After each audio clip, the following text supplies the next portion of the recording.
All right, let's party, nerds. Wow. There we go.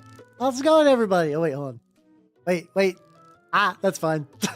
This is fine. How's it going, everybody? Welcome. How you doing, Jay? Congratulations on your first. How you doing, Shark Ray? How you doing, Nobody? How you doing, Zetai? How you doing, Aslan? How you doing, Ars? And how you doing, Matthew? Also, nice, Aslan. Nice. And triple noise for Matthew. And oh shit, we mimicking already. I sees.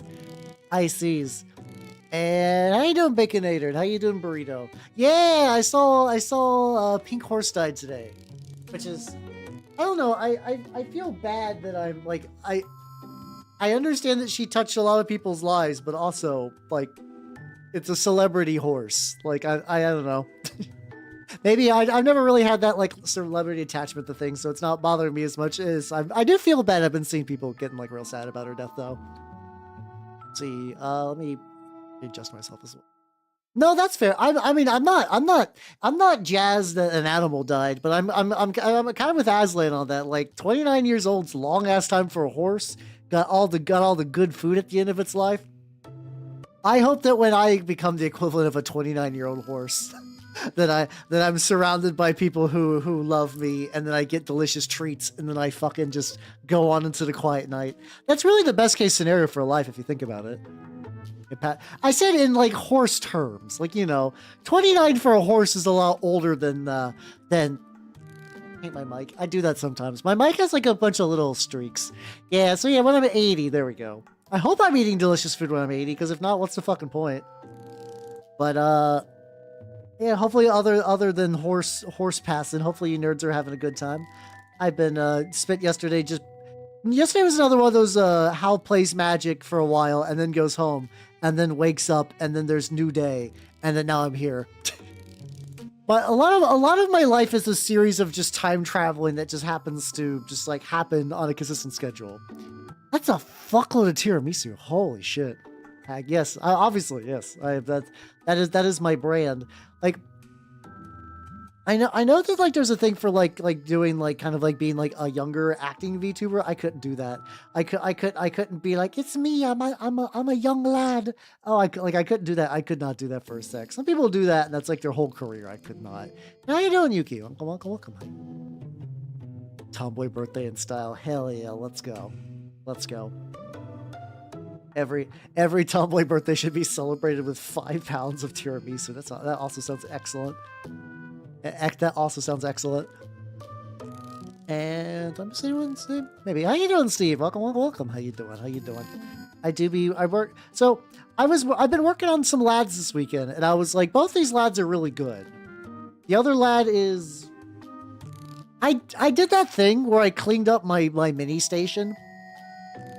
For context, there was some reasons where I could not work from home at all because of the guild, and they've since like relaxed that restriction, and now I get at least 1 day of work from home, which is pretty nice. The downside to that is that like in the last month or so when I couldn't, my entire desk that I would have used for that sort of thing has been covered with minis, so I had to fix that today.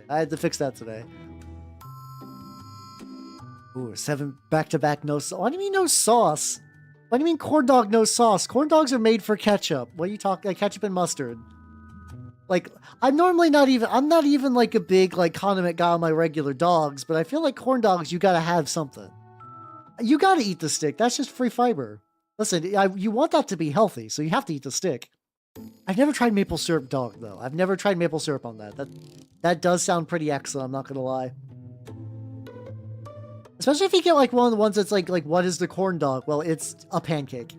This is effectively a pancake.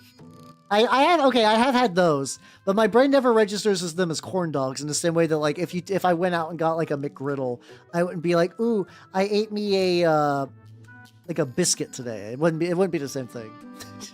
Holy shit. That's a very good streak, to be fair. That's a very, very good streak. Yeah, no, I have not had a proper corn dog. I used to be like, I was definitely one of those people in college that was like, oven corn dogs and oven taquitos were like primarily what I subsisted on. It's amazing that like my maybe it's my mimic constitution is why I have not like crumbled into a pile of diabetes. by all accounts, based on everything I ate in my 20s, I should be dead. But like, nah, still kicking. Still kicking, baby. Let's fucking go. But yeah, congratulations on your streak. Grab a drink. I'm big thirst. How you doing, Mr. Mobius? Welcome, welcome, welcome.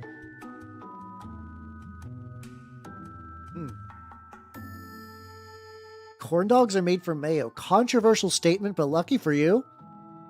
Lucky for you, I am a very pro mayo and hot dogs kind of guy. Listen, I love me some mayo. I will put mayo on the hot dogs. I don't give a shit. Doesn't even need to be like garlic aioli or anything. Just give me mayo. Put them on the dog. Put it on me on the dog. My gut's great. Excellent. Fantastic. Still trucking. Still trucking. So the thing is, like, mayo's delicious. Like, I like when I found, as a weeb, when I found out, they're like, oh yeah, no, they not only like a lot of mayonnaise over in Japan, but they also get like the fancier, nicer mayonnaise. I was like, oh, I have been blessed by the spirits of weeb. Oh, ancient kami, you have blessed me with delicious Kewpie. You still gotta cut that shit out though, because it is just like oil. It's just oil and eggs, which is not great, but mayo may not put it on your sandwich. Hey, let's go. I've been doing the thing, which is the 30-year-old mayo, which is Greek yogurt on my stuff lately. I want to be a healthy lad. I want to be healthy for all you nerds. So I've been eating better lately, which has been good. I am displeased and disappointed by mayo and a hot dog. Really? You should try it. For people like, listen, everybody who is judging me, who has not tried mayo on a hot dog, try it. It's a life-changing discovery. You will never think the same way again. You're going to realize that you lived your life in ignorance. You've been living in the Plato's allegory of a cave for condiments, and then soon you will see the real world. That'll be great. Barbecue's also good, to be fair. Ooh, tzatziki. Ooh. Okay, that sounds like good fuck too. Yeah, no, but yeah, I just don't eat like corn dogs or hot dogs anymore. Are you still once again you can't powder. You have to set up the bone jokes. You have to set up the bone jokes. There's a reason why Jay at least attempts to do like a rambling story for each pun. You do need the setup. You can't immediately just go like, hey buddy, femur. Like, you can't do that. You gotta ease into it. You gotta wait for a scenario. You can't gnaw that. That's just truth. That's real certified patriot facts. Did you hear a pun? Don't threaten me with a good time. That's not no. I'm realizing what I'm doing, everyone. A fucking like silk song thingy. You do. I see. I didn't even know you could do that. I know for a second we're still talking about hot dogs, but when you said like dogs require mustard, I'm like, oh no, don't mustard blast some poor collie. It doesn't know what it's doing. On the Sasquatch.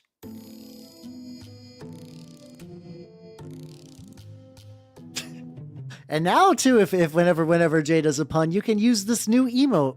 You can now use this and shame him. Let's go. Let's be cooked over a fire. Fire's good. I mean, as a person raised in poverty, I mean, microwave dogs was such a big part of my life. I can't ever unlink that neural connection. But otherwise, I agree. You gotta get the fire on them dogs. How you doing, Lotto? Welcome. How you doing? You're allergic to garlic? I never considered that there's garlic in mustard. It's weird because I like garlic. I'm kind of whatever on mustard. I like Dijon mustard and stuff. Regular yellow mustard is just kind of whatever. It's kind of whatever to me. Shit, you had a microwave? Yeah, I know. I did. One of the few things we had. And oh shit! How's it going, Radiator? Welcome everybody. Welcome. We're talking about hot dogs, I guess. I don't know why. How you doing, Extreme Cream Dream? And then how you doing, Aphrasian? How you doing, OG Lockdraw? And how you doing, Raps? And how you doing, Nilstrife? And how's it going, everybody? Welcome. If you do not know me, I'm Halbernot the Mimic Elf, miniature painting VTuber of the Nurgle and Skaven variety. And what do I do? I paint rats. So today I'm painting a word bearer instead. Also, your name is excellent, by the way. Extreme Cream Dream. It just thinks it's like a snack from the 90s. Thank you for the follow. Welcome to the workshop. What were you doing? Well, oh shit, what kit were you putting together? I have to imagine you're putting together like a Gunpla kit, because that's kind of your, or Plomo in general kit. I've not done, no, I was about to say, I haven't done a proper Plomo model in a while, but I did the fucking Teo Uma Musume kit a while ago. Oh shit, you're doing, oh fuck yeah, let's go. Gits are very nice. They're one of those armies that whenever I see somebody like do anything with that, I'm like, that's excellent. I will never do that because I already chose Skaven as my Horde army and I can't do another. But I do think like the fucking, it's like the, what's it called? Like the loon, like there's like the loon shaman something, like, hold on. It's like something Palooza, like Gobble Palooza, I think. Let's see.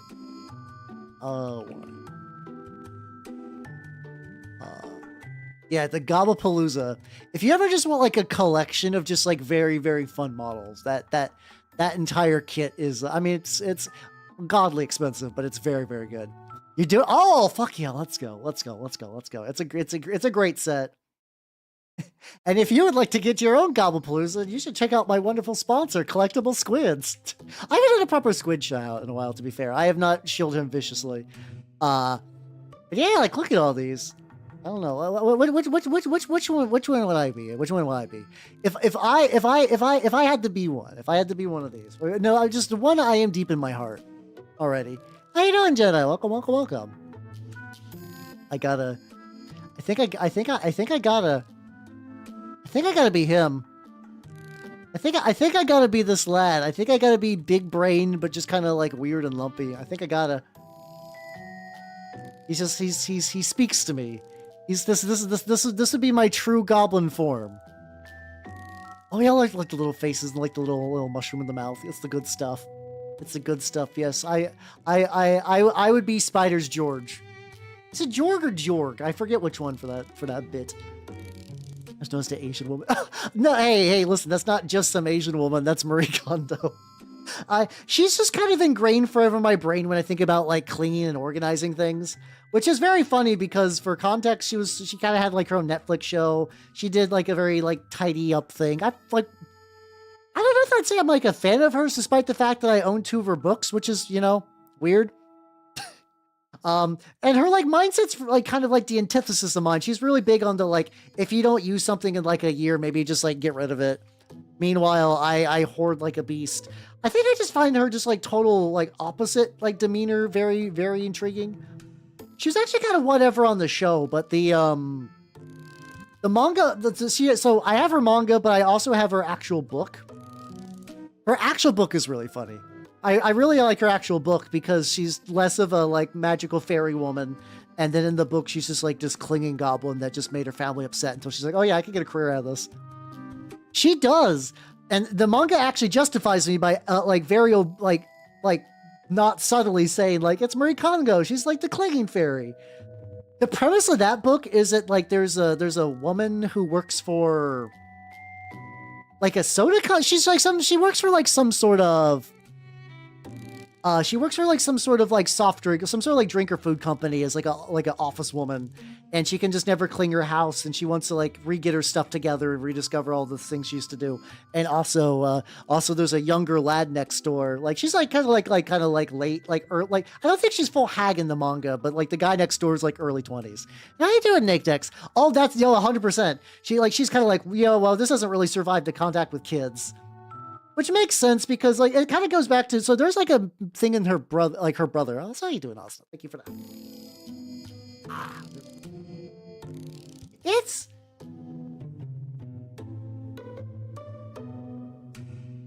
I'm personally of the opinion that there's like a interesting grain of like an idea in there where it's like, oh yeah, you know, sometimes like you just hold on to a thing because you're holding on to a thing. And the actual purpose of that thing is no longer used, and it's just taking up clutter. The Stalak Squid. Oh, that sounds fucking excellent. To date, I have actually not painted a proper squig. I have not painted a proper squig, which is a little saddening because I think they're neat. Probably like one of my, no, I have painted a squig off. A squig off.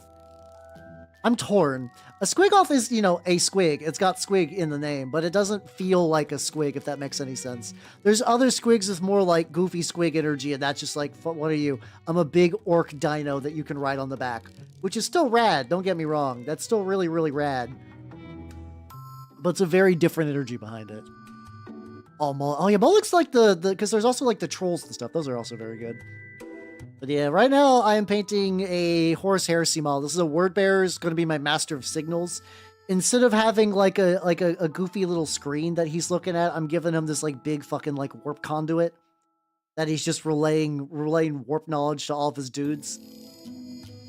Fortunately, this is also in the process of building this, it's going to be like really fucking difficult to reach anything. So this is definitely going to be like one of those like I'm going to have to like fuck around with the angles on this like a lot.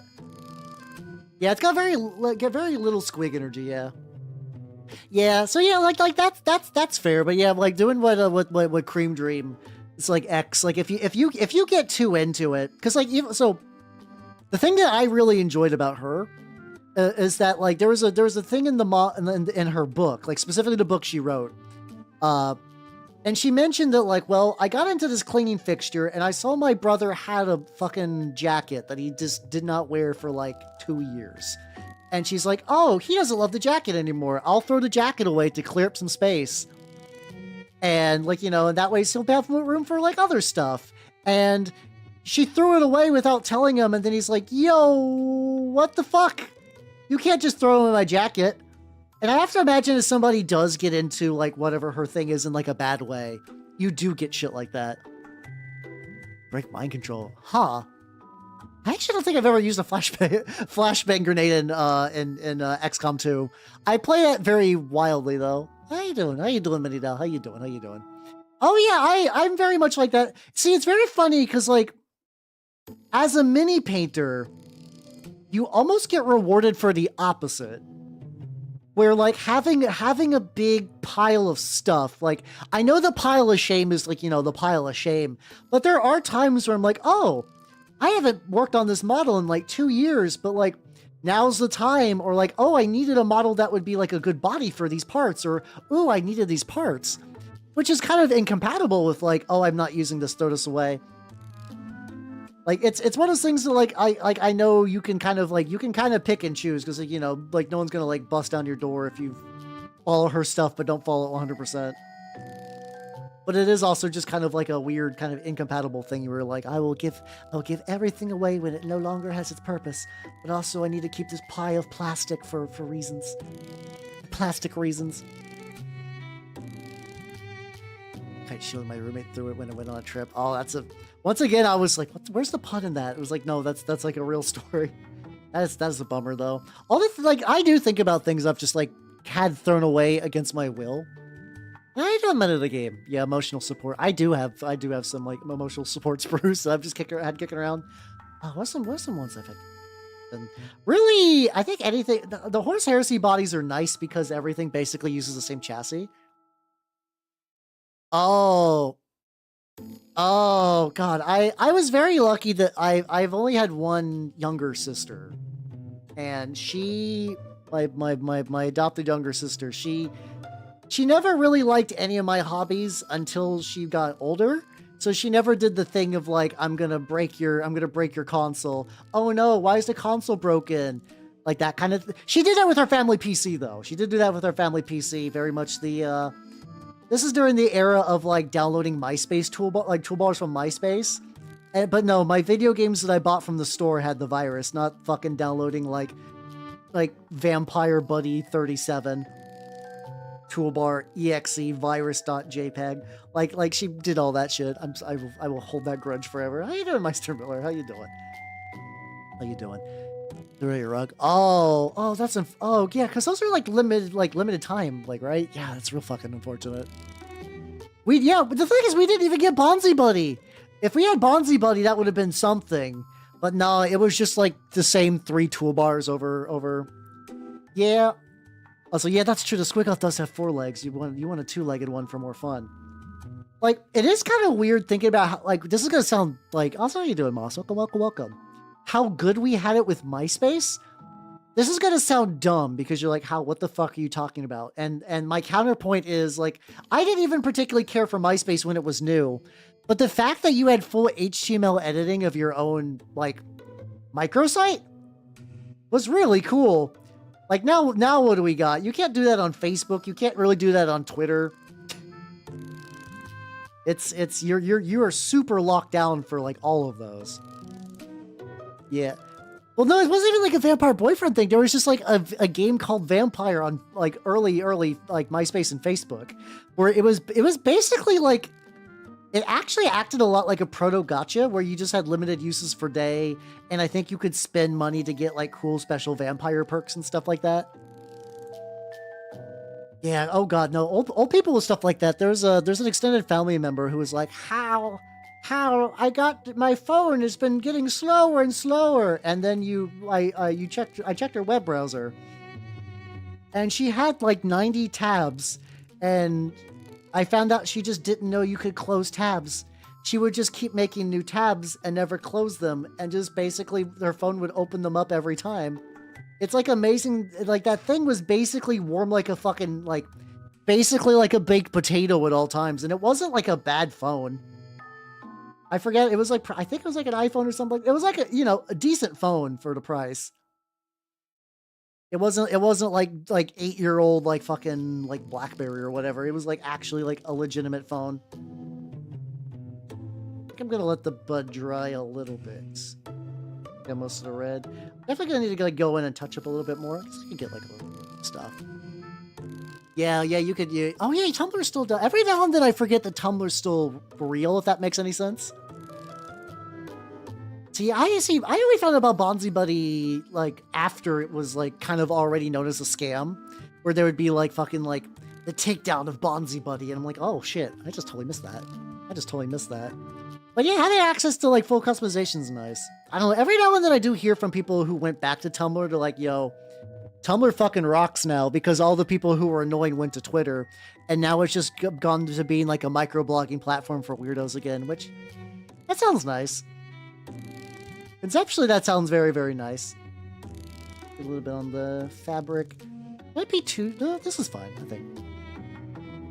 I mean, so does every other website that has like a social media component. I can't blame Tumblr for having a porn bot problem when it's like, yeah, no, literally every website has that. I do like how the also, how you doing, Tully Falcom? How you doing? Every now and then I do see people like post minis on Tumblr. Maybe I should do that for funds. But what's it called? There is a. Oh yeah. So like the fucking like there's always sort of been like Twitter porn bots, and now the ones I get are like, are you interested in dates with strange women? Also, Bad001, thank you for the follow and welcome to the workshop. And I'm very amused. It's like, that's the, like, I know it's spam. I'm like, am I that easy to read? I'm sure those are just like junk sent out, but that's the closest. Like, I don't need hot milfs in my area, but dates with strange women. The thing is, they don't follow through. Those that like, they're like dates with strange woman, and it's just some like kind of like Eastern European like big tit lady. So Tumblr, yes and no, Lotta. Yeah, off-putting women near you. Sign me up, I guess. I don't know. What's it called? Well, I think conceptually they're trying to go for alt girls, but all these accounts just basically use the same like template for images, so nothing actually looks any different. Polynomial. Okay, I like that one actually. I think it's just because I don't get to use gnome stuff is always fun. So Tumblr basically, sort of when they banned porn, it kind of like a lot of artists left, and because it was a very artist-based community, a lot of those people did leave for Twitter. Not 100%, but I think at that point it sort of went back to being like sort of what DeviantArt is or was, where it's a website that had a purpose, but it is no longer sort of like the big website for that kind of thing on the internet. Like, it just no longer became like a social media pillar. Like, people will call things Tumblr now and then, but it's more like a historical thing. But like Tumblr as like a entity in the public consciousness is just long gone. I think that's a better way to say it. Yeah. I mean, some people are doing that. There's also, arguably, the people who are trying to do like the early internet culture, doing like homemade web rings and stuff like that.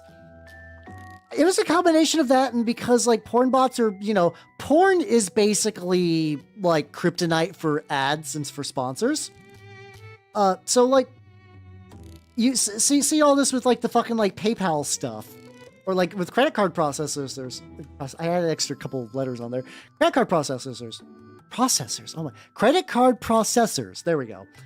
That's never been hard for me to say before until like right now. But like basically, MasterCard would ideally love it if porn just did not exist, because then they could just kind of go back to not giving a fuck. Oh yeah, no, it's great because a lot of ads are just kind of like bad, so porn bots will use them. So yeah, it's that kind of like back and forth, yeah. Oh yeah, I'm sure there were people who were using it for like as like real nefarious shit. Asian singles and Cumbernauld. And that was just shooting their shot out there. Well, I think it's always that kind of thing that like I as much as I think we like to imagine that every kind of like big rich person is just in it for the money, I don't think that's ever entirely 100% true. Especially because, like, once you reach a certain threshold of money doesn't really matter anymore. Then it's just like it's that kind of thing where it's like, yeah, take like a sports star, right? Like, there's a lot of sports stars that straight up are like rich. They got like the big house, they got the yachts, they got like all the stuff. Like, now think about the people who sign their checks and just like the level of wealth they have. You can't scale decadence up like that. At that point, you either do, unfortunately, get into some real like nefarious, heinous shit, or you're doing it entirely like ideological based. And then that's sort of when you're like, well, I'm not a big fan of this behavior, so I can lock it down with my business. And that's kind of part of it as well. Yeah. AI girlfriends. Yeah, no, the AI like relationship thing is just kind of, that just kind of makes me sad because it is just lonely people like reaching out for like literally anything. Yeah, I'm kind of that opinion. I'm not full commie or anything. Especially just because sometimes you run into them on the internet and they're aggravating and that, like, but I do sort of believe that like there's a certain threshold where it's like, in order to make that much money, that you have to be doing something wrong, like morally speaking. Like, so like I do agree with that. Like if I was given $1 billion, I don't think I would want to hold on to $1 billion. Now I'm sure as soon as you get $1 billion, the other billionaires are like, hey buddy, you have to go to this island with us, and you're like, oh no. Like, I'm sure something like that happens, but like if I was given $1 billion and there was like no repercussions to it, I probably would not have $1 billion for very long. I would definitely like try to use it for like literally anything than just hoarding wealth. Yeah, the Australian group that was kind of getting pressured by them. That was also kind of another thing, yeah. And like, it's one of those things that like, they could have ignored them, but there is sort of like some like connections and overlaps and stuff like that. So it's like, yeah, it's unfortunate. If you can finally afford Warhammer, you can afford Warhammer and the house. Ooh, fancy. I'm renting. Oh, it's fine. It's fine. I'm gonna have to let this guy dry at least a little bit at some point, so I can like set him down. Like this angle is like, some of this stuff is going to be like super deep in the annoyance zone, and I'm not looking forward to that. But yeah, no. Wait, do they? I don't know. I haven't played Candy Crush in a while. I kind of forgot that it had like an ad component to it. Every day we approach the Futurama time. We're basically there, yeah. Still freaks out about dying every second. I mean, that kind of makes sense because that is the thing. It's like at the end of the day, a website that big does need to make some money. And I think originally it was like bought by like Verizon and or Yahoo. I forget the exact order of operations on that. And they're like, cool, we bought a hip new social media website. How are we going to make money on that? And make some money on that. And then they kind of realized that Tumblr doesn't really make money. Like there was like a weird thing for a while where there were a lot of bots that were sort of allowed to run rampant on Tumblr. because at the time it was like, oh, that fakes traffic. It's kind of like unfortunately that whole thing that like there's like a lot of like weird shit going on with like the idea of busting like view bots on Twitch. But it's true, a lot of bots do take up a lot of traffic, and sometimes you can spin that to be like, hey, look at our hot and bumping social media website. Look at all these daily posts, and then you just find out a lot of them are like hot milfs in your area, from Ivanka Latoya 121111731. Behold, it's one of the same 3 Eastern European women ready to scam you tonight. I guess I haven't been on Tumblr in a while, so I didn't know they've also updated the Gaza scans. Interesting. I'm also realizing I'm saying a series of keywords that's gonna like. Here's also the thing too. YouTube has already determined that my stuff is restricted list. So there's a thing where like if you're on YouTube and you don't realize it, you might be set to restricted mode, which basically hides all adult content. If you do that for my YouTube channel, I have roughly 300 streams on there. If you put me in restricted mode, I'm down to 2. Some of my very, very early ones. Yeah, everyone on YouTube, I mean, I imagine if you're here and watching me, you probably already have it turned off. But if you don't, please turn off restricted mode. It will make your life better because you'll actually see shit. You'll actually see like posts and whatnot. It's a game changer. Might be because of my bare shoulder. No, that's not true. I had bare shoulders when I was doing the very early ones. My slutty shoulders are not getting me banned. I don't think anyway. I'll let him dry a little bit. Really, I don't get anything. But to be fair, I've had my YouTube account for like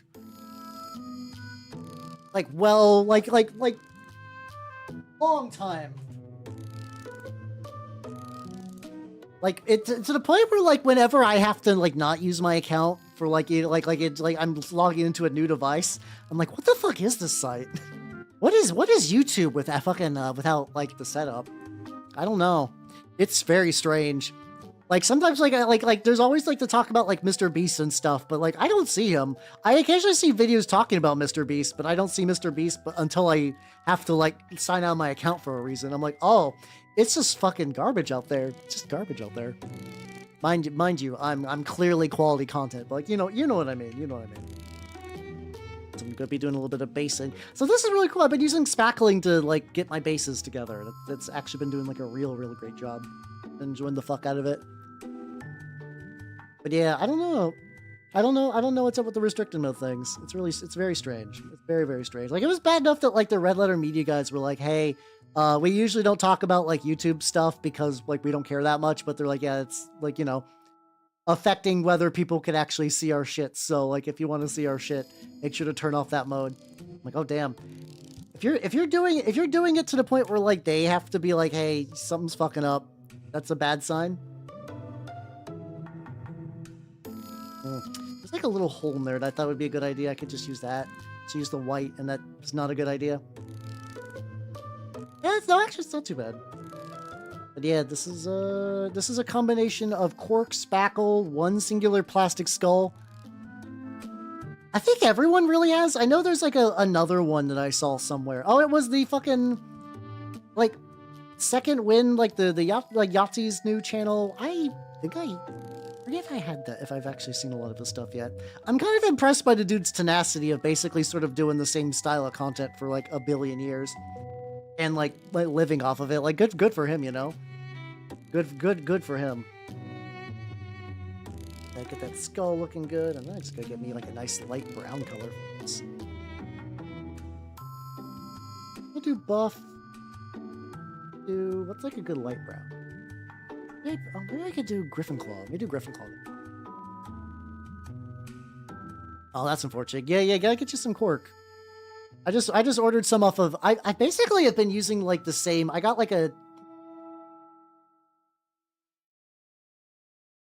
two of these, like, 12 by 12, like, thick cork things years ago, and I just been like, you know, ripping off a chunk or two. It lasts a while. Like, when you consider that, like, this is a base that's using a lot of cork, that still is, like, basically nothing on there. But I ordered a bunch more because what I want to do is what do I want to do? Oh yeah, I want to do some. Oh, how you doing, Jay's cat? Let's go. Oh yeah, I want to do some stuff. I got some of those like tree roots. I got some pre-cut tree roots for me that I want to make into little turnip trees for my turnip stuff, which I think will be pretty baller. Good, yes, yes. Might be a bit too light almost, but I'm kind of okay with it. Especially because I usually hit up this kind of brown layer with a cover of like a kind of a gray dust anyway. This is just mostly just to get like some texturing before I inevitably do like the enamel wash, and it kind of like removes some of that. Hey, there we go. Oh yeah, like a lot of those I just get from like Home Depot and stuff, but yeah, you said you didn't get yours, and you didn't find there's any. You did not find yours at your shop. I'm losing the ability to talk, and I don't know what's happening. Why? The longer I stream, the more incoherent I get. It's pretty great. It's fun. He didn't say a thing. I mean, the day your cat does say something, let me know, because I'm very curious what that's gonna fucking look like. How you doing, Nintendo? Welcome. How you doing? How you doing? I'm working on this word bearer guy who's coming along like very. I'm curious if I can get this fucker done in 4 hours. It's one of those things that could. Why that lady? People have forgotten Marie Kondo. Holy shit. It's because it's funny. It's just like a funny thing for me to do.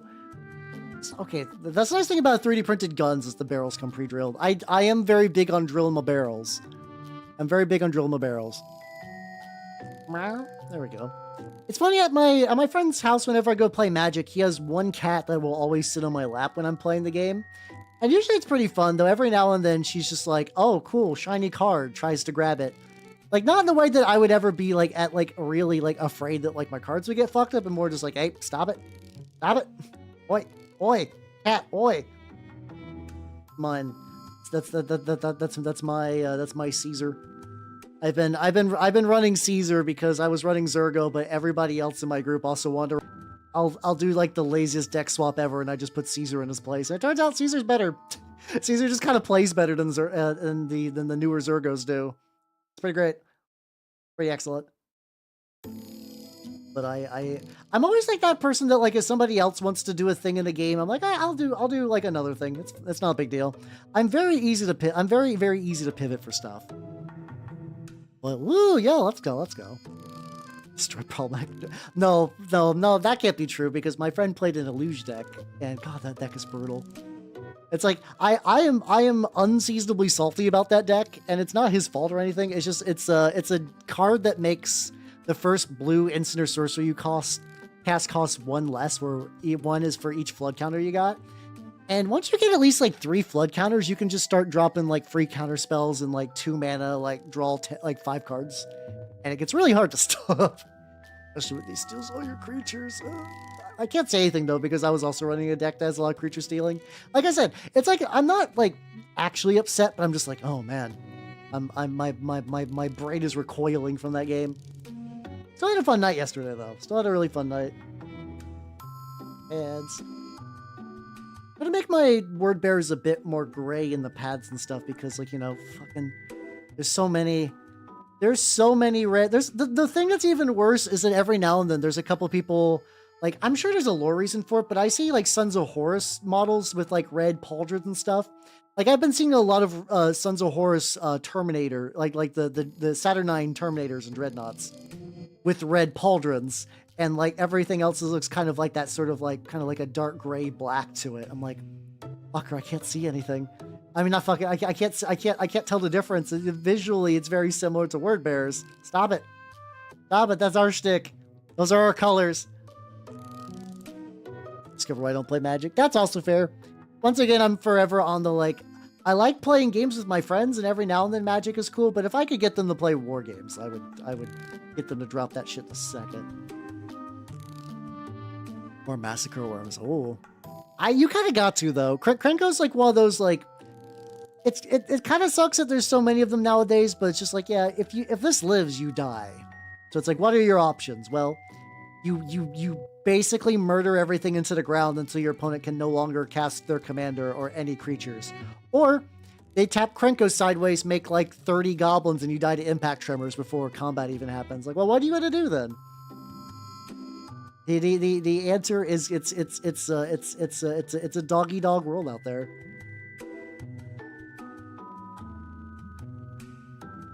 I have to get the little spikes later as well, but that's gonna be easy enough because I got the fucking markers.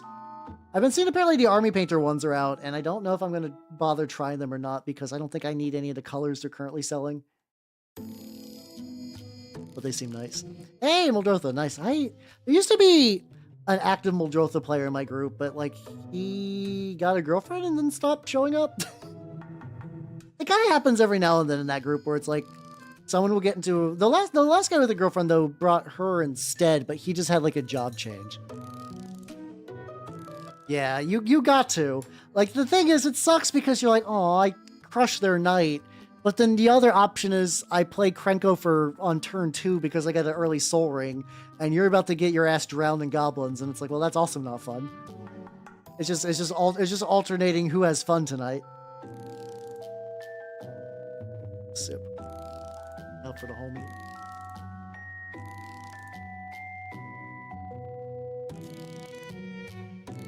It really does, yeah. This is kind of the nature of the beast when like every card is super strong and cool and flashy. All the cards need to be able, you need to be able to remove them, or else if they stick around, they'll just win the game. And like, well, okay, this is actually not that fun. Yeah, I think it's people just taking the first company and just kind of extending that onwards and stuff. Like it's not like a huge issue or anything. It's just funny every now and then I just do see someone doing like first. Apparently, I didn't realize it was the first company, but that kind of makes sense because like a couple first companies have different schemes. Because like I know the Black Templars are Imperial Fists, but I don't remember. And there was like a proto Black Templars in the Heresy. I forget exactly like what like section they were, if that makes sense. Like whatever like part of the Imperial Fist. I really don't know a huge amount about the Imperial Fist as far as, I mean, I don't really know a huge amount about any Loyalist Legion. My Loyalist Legion knowledge is pretty lacking. I am continuing to read the second Watchers of the Throne book, which has been good. I kind of generally like the idea. It's the politics of Terra are kind of neat. It's also funny, everyone's like, yeah, Terra's our home. Oh god, it fucking sucks. Everything's blighted and horrible and ruined. And you would think that everything shouldn't be blighted and horrible and ruined, but everything's also like mismanaged to hell. So, and then if it's not mismanaged, it's that the resources are needed elsewhere to stop everyone from being killed by demons. So, man, that sucks. Even the people were like, I don't think I'd ever leave Terra, but man, the sky is poison gray like it always is. The chaos cults of Terra continue to be growing in number, and everyone hates it, but like, what can you do? Hey, that's another day on Terra, baby, you know. Some days it do be like that on Terra. Ah, okay, there we go. So they were first company. Gotcha. Nice. Look at me knowing some stuff through osmosis. That's definitely one of those, like, I have obtained that knowledge through osmosis, and I have no ability to fact check that whatsoever. It's deep into the back here. So far, this still has not been that bad. I really kind of, I'm beginning to have a bunch of models pile up that need to be airbrushed. Not like to a huge degree. Gonna dry a little bit, buddy. Your base is basically done. What else do I got? Oh yeah, I got this lad. I'm continuing just to make like a couple of possessed off and on, and this guy was going to be blue just because he's going to be ultramarines. I still don't have like a proper like ultramarine blue. All my blues are incredibly dark. Because I could try. Was I using this Prussian blue? Maybe. 200 marines in a one-on-one fight. The last one's a good. Yeah, I know. Because I'm not reading a lot of stuff like that. Like there's a lot of loyalist stuff that if I was to read it, I would get all the wild shit like that. I think because like in general, it was like whenever there was like wild shit for like the word bearers, it was always wild as in like, oh god, they're fucking everyone up. Oh, actually, this isn't too bad. Very light blue. A lot lighter than I expected. Get some stuff. I need to like make this a little messy. I can't. Like, a possessed is gonna have like the cleanest armor of all time. Hey, let's go. God, yeah, especially like some like pink leaking in places it shouldn't. There we go. There we go. There we go. There we go. No, the word bearers having a good time. Not me. Yeah, they're like. There's a couple of factions that if they're having a good time, some of the other factions might be having a good time. But yeah, no, if word bearers are having a good time, like even other chaos people are like, oh, please don't let the word bearers have a good time. Whenever they have a good time, everyone else has an awful time. How you doing, Deacon? Welcome. How you doing? But yeah, after these watchers, because like I've been spoiled slightly. That I know at some point I believe, unless I got the series wrong, which would be incredibly funny that if I did it like this, I'm waiting for the Minotaurs to show up because from what I understand, the Minotaurs are going to show up in this book at some point. And as far as I'm aware, as far as like other than like the black books from the Forge World, I think that's the only time Minotaurs really show up in any novelization stuff. And ooh, I'm so excited. I mean, no, Nurgle's going to do a similar thing. If Nurgle's having a good time, everyone else is having an awful time. It's kind of weird. Like, I would be really interesting to see, like, Death Guard and Word Bearers working together a little bit.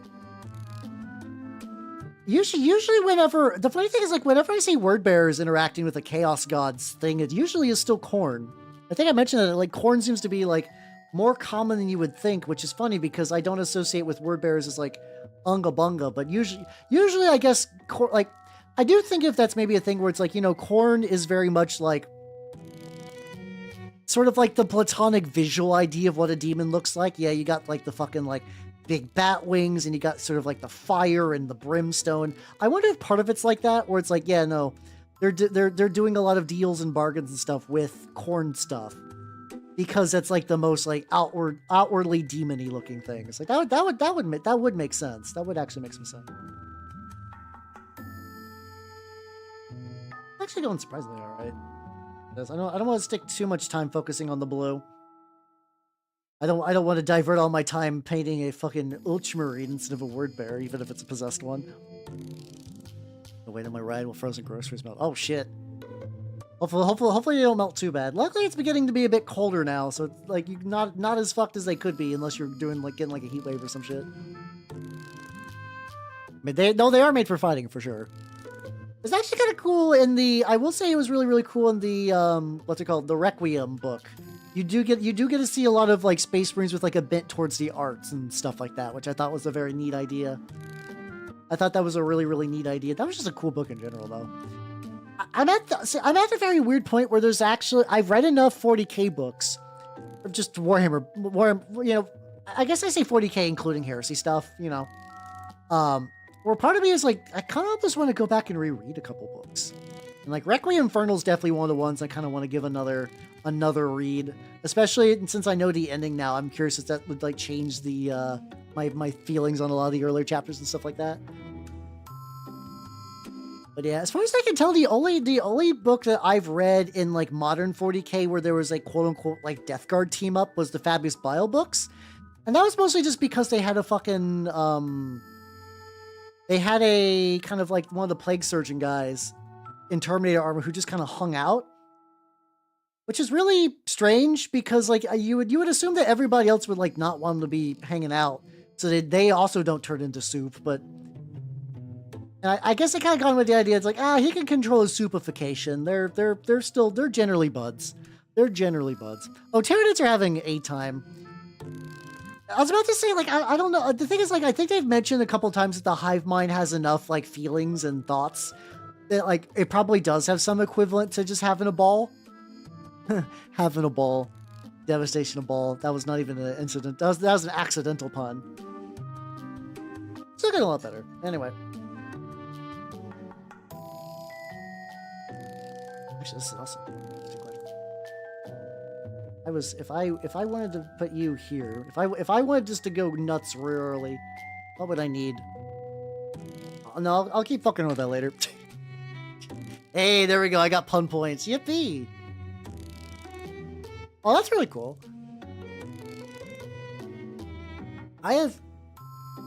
No, that's not true. I have seen exactly one Fallen in a book, but he kind of defected to Alpha Legion, so he doesn't really count. How you doing, King Dustwolf? Wolf, how you doing? How you doing? Oh, his pauldron's blocking the arm peg. Is that normal? So generally, easy fit ones are kind of jank to begin with. That's right. I don't have anyone that can really demonstrate. I'm assuming you're going to be using glue for yours, right? So a lot of times I find that the pegs are almost like too long. Like if you clip the connecting pegs, you'll probably have a bit. I wouldn't say entirely clip it off, but like maybe clip it down to like half. I don't have any like easy build stuff on me right now to show as an example. But yeah, I think what you could probably do is like take the peg that's slipping out and just like clip it and then try to glue it back, like slip it back in and glue it. That's, without having a visual, it's kind of hard for me to tell, but I think that would be sort of the way you'd want to go. Put some metal on this guy too. Every book could be. It could, but this was explicitly an Alpha Legion book where the guy was like, I used to be a Fallen and now I'm an Alpha Legion guy. Which is funny because they were also still working for the Emperor because that was just... Sons of the Hydra was a very silly book. It's a really fucking silly book. I didn't hate it or anything. It's just that every couple of chapters I'd be like, is this book for reals? Are they for serious? So, what glue did you use? If you use plastic glue, it's going to be incredibly difficult because plastic glue sort of chemically welds stuff together. You can also check into Discord this for some advice as well. If you used like regular super glue, like if you used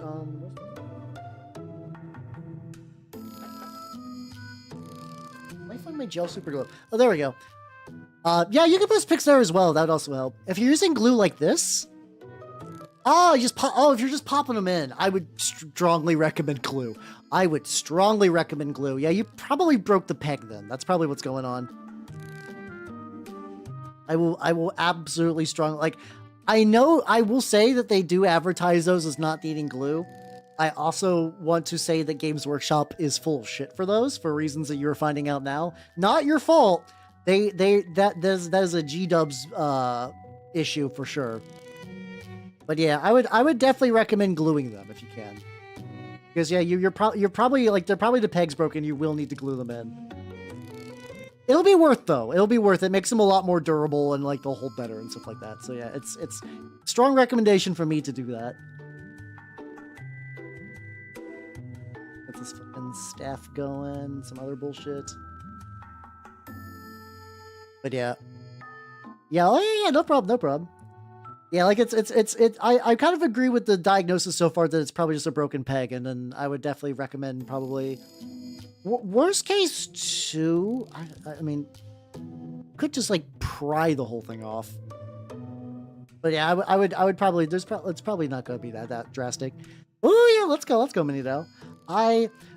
Unfortunately, I'm going to have to miss playing war games this week as well because on Sunday, my usual wargaming day, Jay.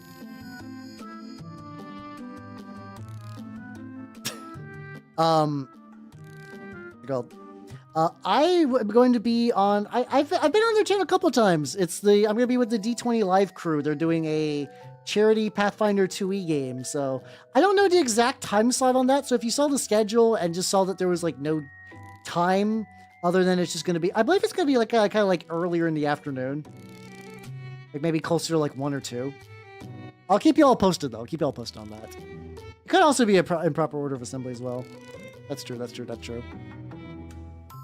But yeah, what were you doing? You still doing like Alba stuff? Were you doing Alba? I know you're doing New Antioch. I forget which sub-faction you were maybe doing. You might have pivoted since then. No, I did Chasro. Welcome. How you doing? I'm painting my word bearer, lad. It's going pretty good, actually.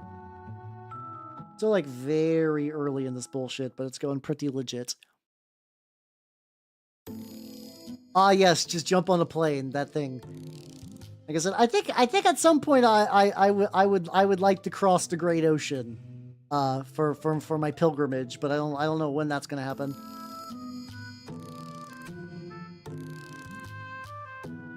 Get the. Of course, I decided to put the gun arm in the position where it's harder to see the gun.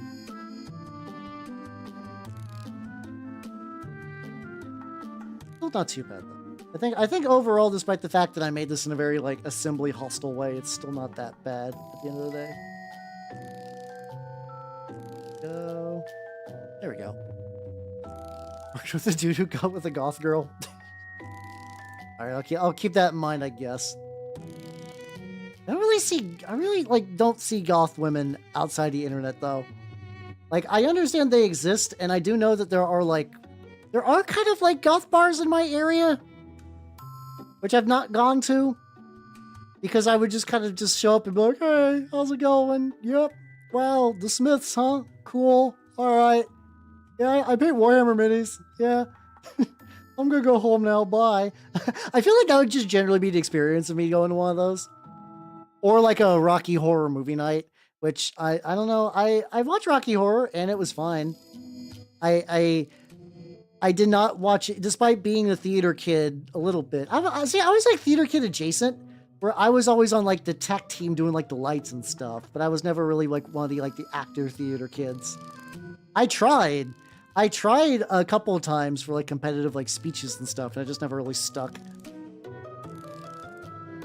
Announcement to make fuck Erebus. How you going for giving the NFL? No, this is a Erebus. This is an Erebus cool guy zone. Where Erebus is a cool guy. He made the heresy happen. You like 40K, right? You like Space Marines and the Corpse God and whatnot. You like all that. You can thank Erebus for that. You can thank Erebus for making such a cool setting. Wow, good job, Erebus. You did it, bud. You are the architect of a very enjoyable setting. What channel to do? There's a WIP minis for like work in progress minis. That would probably be a good way to do it. Warhammer Talk also would probably work. I'd say WIP minis would be the best, but like dealer's choice really.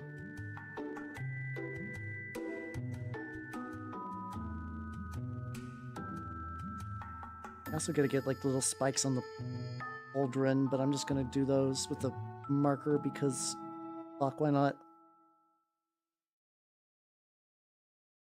There we go. Yeah, I mean, I also like Argel Tall. Don't get me wrong. One of my earlier books I read was Betrayer, and my very first book was The First Heretic. Like Argel Tall's cool, absolute lad, one of the most lads of all time.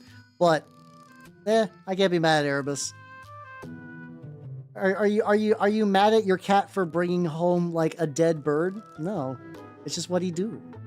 He frolicking, living his best life.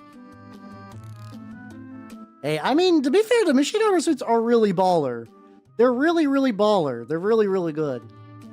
I do not blame you even a little bit on that. I actually have a unpainted machine armor suit on my table right now. I can show you in a little bit. Let me get a couple little more metally bit. I decided to make this like the most clustered bullshit, where it's like, oh yeah, the skull is buried by the weird Vexilia antenna thing, and then also a helmet with giant fuck-off horns. Halbernack, makes good decisions. Is this the first mini he's ever built? No, not even close. Will he make all the mistakes? Yes. Spray foam. I've not used that. I think spray foam generally adheres. I've just seen people give it like maybe like a day or two to like really like set, and then they'll just take a hot knife or whatever and kind of carve it up. But yeah, this lad's from more of the Sir Nicholas and the Hard Luck. They're kind of like Chinese fan setting for Trench Crusade. We got big bubble suit boy. Hell yeah. I have not done any cleanup or anything, so you can still see like the supports and whatnot, but absolute fucking unit. This is gonna be like my 4th machine armor lad. Oh god, I keep painting. They're so fun to paint though, to be fair.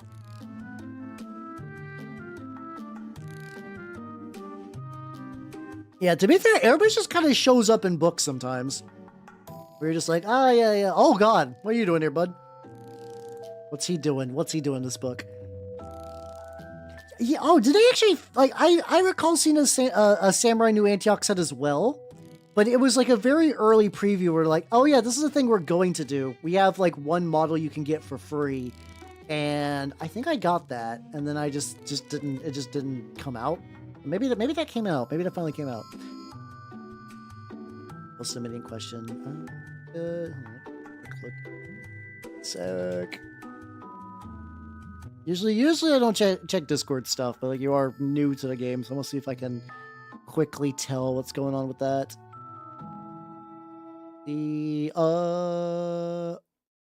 Oh yeah, sorry, yeah, okay. You do not have a picture yet. Let me know if you get a picture so I could get like a better look. So let me use a slightly smaller brush, see if I can get like in there. Creature. Oh yeah, they did do one. See, I unsubscribed from them because I didn't really need any of the stuff they're releasing. I already have like a really bitchin' Mamluk. I can show you. I got mine from like, what are they called? They're called like War Game Crew or something like that. Their names are incredibly generic. But the model's really bitchin'. Let's see if I can, let me get a little bit more of that. There we go. Oh, the picture's still uploading. Ah, gotcha. On there, and...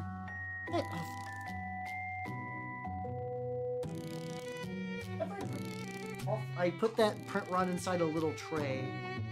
And my little trays are beginning to stack. My organization. There we go.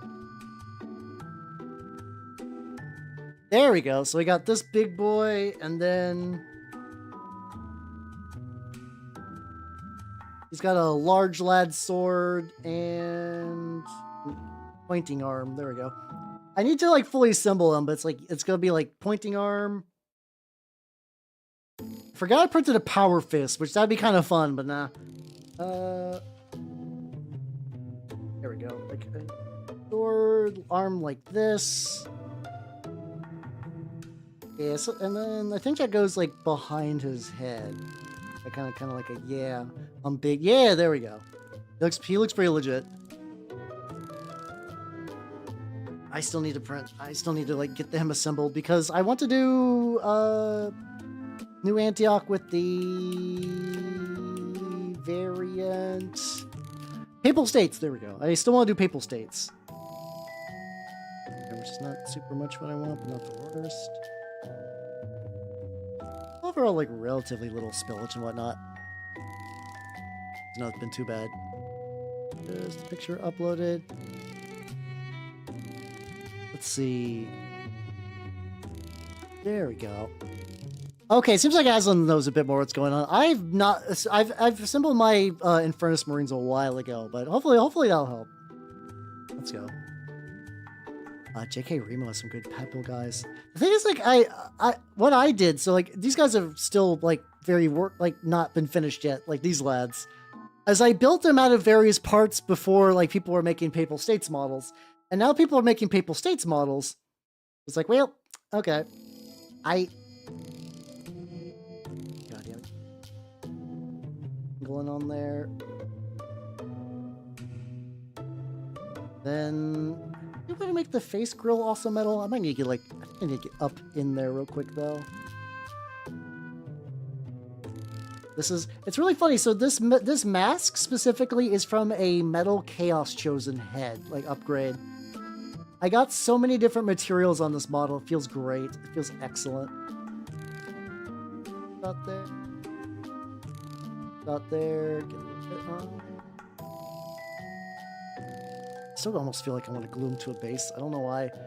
My urge to glue my minis to a base is just too strong these days, even to my detriment. But yeah, maybe link the samurai guy later. The pay-per-view. There you go. That's the expression you wanted. You got it. You got it. Let me get the bottom of his feet. A little bit too much metal, but that's fine. Luckily, I did not significantly add more trim to this motherfucker, a thing I keep doing where I take models without trim, and I'm like, man, trim is such a pain. It sucks I have to deal with all this trim, and then I add more trim. You know, like a fool. And actually, you know, while I am working on the guy and waiting for him to dry, I should just get the other Chaos Lord guy that I was like also building. So he's gonna have a very similar palette. Yeah, I'm gonna go ahead and do that. I'm gonna grab him. Possessed model is fun, but I don't like. I do kind of need him.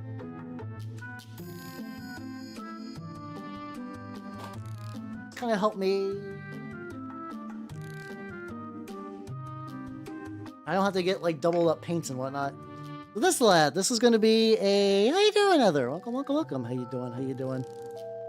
This is going to be a Chaos Lord slash what's he could be a Lord Exultant. He's definitely like very light on Slaneshi stuff. No matter what the weather. Oh, is it for horse reason? Is it for horse reason? If I had to guess. Is it common reason? Oh yeah. Oh, that's that's what I was talking about. Yeah. Sometimes the pegs are just like way too long. I think because they really like to sell the illusion that you can just like kind of like clip those in. They make them so it's like they have like a lot of extra length to try to like really seal the lock. But yeah, it's not. Like I said, it's you're way better off using proper glue on those. But that luckily it shouldn't be too bad. Yeah.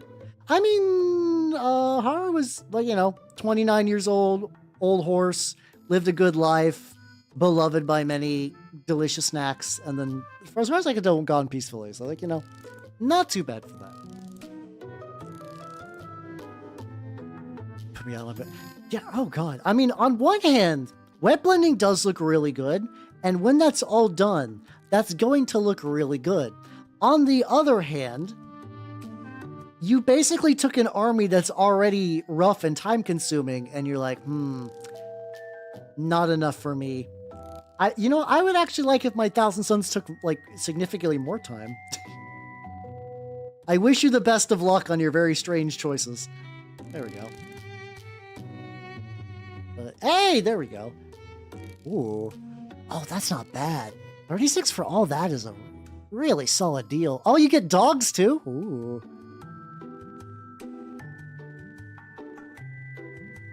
I really fucking like their Sniper Priest. Oh, I love their Sniper Priest with the hat. I might have to pick up some of these. Or bookmark it for later. Bookmark it for later because I've already like so many projects in that I don't need to do more. Oh, okay, that's true. Okay, so 30K is not as bad. No, that's not as bad then. Okay, never mind then. Shiba Inu saved the day. Hell yeah, it is. Since sold them both to me. Oh shit, let's go. Honestly, that's a pretty solid deal for just like a big old pile of models. So, hell yeah, let's go. If you have any questions about like the actual painting process with them, let me know, and I'd be willing to like. Yeah. The guy with the 2 pistols absolutely fucks in that. Holy shit, it's such a good combo.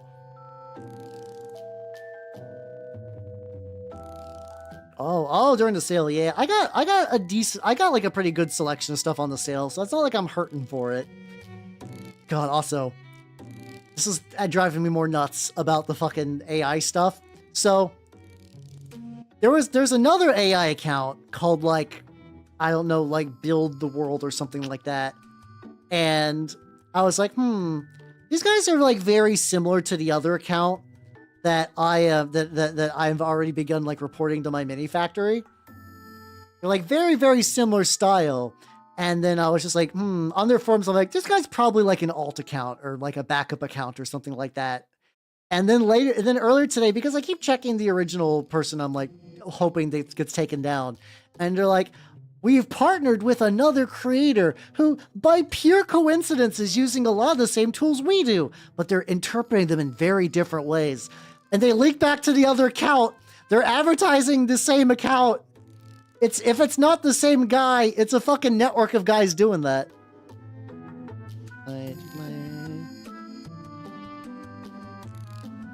Ooh, thank you. Good to know. Good to know. I have not gotten a survey. I had to reach out to them and be like, "Yo, this shit's clogging the catalog. What you gonna do about it?" And they're like, "We had a summit, and we were discussing it internally." I'm like, "That's great. You guys are gonna need to hurry."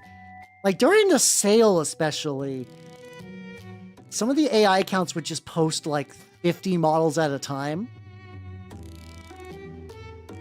Did a good work. I'm trying to. I very much do not want to see these people just cover a website that I enjoy and slop. I dislike it. I dislike it. And the thing is, it's just like, it's so slop that even the concept of the minis are lazy, where it's just like generic sci-fi cave, generic barrel, generic barrel, generic barrel, generic barrel. Oh, okay, yeah. I will say, like, especially if you're like new to playing, Kill Team is a very solid investment. Is a very, very, very solid investment, because you basically only need to buy that one Kill Team, and like that's like a game that you can play. I mean, I think they ideally want you to have terrain, but if you're going to be in a shop, that'll have the terrain for you anyway. I think that's like a perfectly good way just to get started. So yeah, no, I'm fully on board with the go into Kill Team idea. Yeah, Tabletop Sim's also good too. But like if you're wanting to do it in person, yeah, Kill Team is probably like one of the best banks for your buck. I don't know much about the Votann Kill Teams themselves, but like they're probably still fine. Right? I cannot imagine they're awful. I could be wrong though. Someone tell me, please. I don't want to lead a new person astray. But like, yeah, if you like the models too, you know, good way to jump into that kind of thing. It's a good Kill Team. Hey, let's go. There we go. Nice. All right, he's gonna be drying. Look at you. Look at you. This is a Primaris body, a Chaos Spawn Tentacle, a Stormcast Spear, 3D printed backpack and shoulder, random Chaos Pauldron, and the head, I believe, is from the plastic Chaos Warriors for Age of Sigmar. Well, they got the gunner. Ooh, yeah, let's go. Hey, I mean, that's, well, as usual, going for like what you think looks cool is going to be your best bet. There's a very common adage that like bad rules are temporary, cool models are forever. Like that's very, very common. Ooh, I'm gonna glue you to. Okay. Oh, why is that? Oh, his foot's still wet. Aha! There we go. Well, that's gonna be easy enough place to figure out where to glue.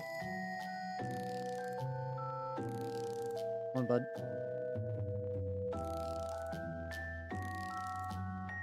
I was doing some gluing with some baking powder. Okay, hold on. I'm tired of these motherfuckers falling off, so I'm gonna take baking soda. It's kind of like roughly ish.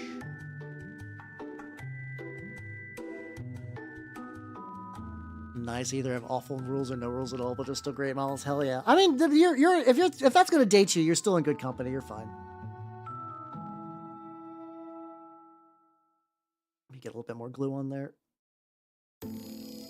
I put too much baking powder on there. Baking soda.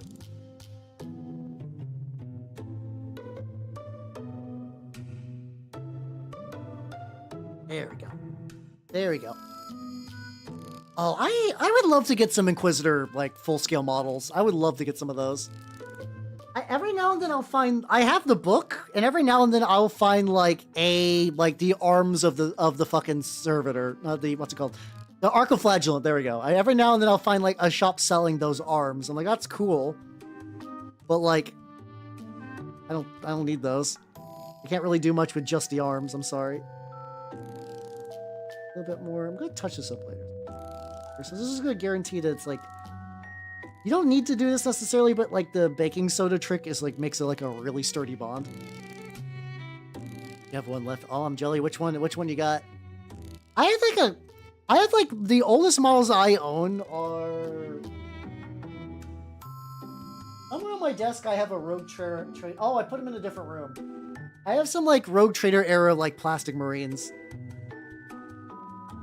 The glue has formed a hard layer on my finger. Fine. I'll just look crusty for no reason. There we go. So there we go. So we got a. Just shake this off of my trash bin. Use a. Brush the.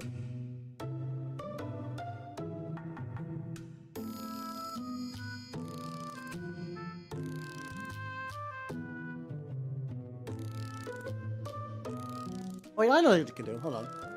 I'm gonna use my blow dryer. See if I can just power blast that shit off.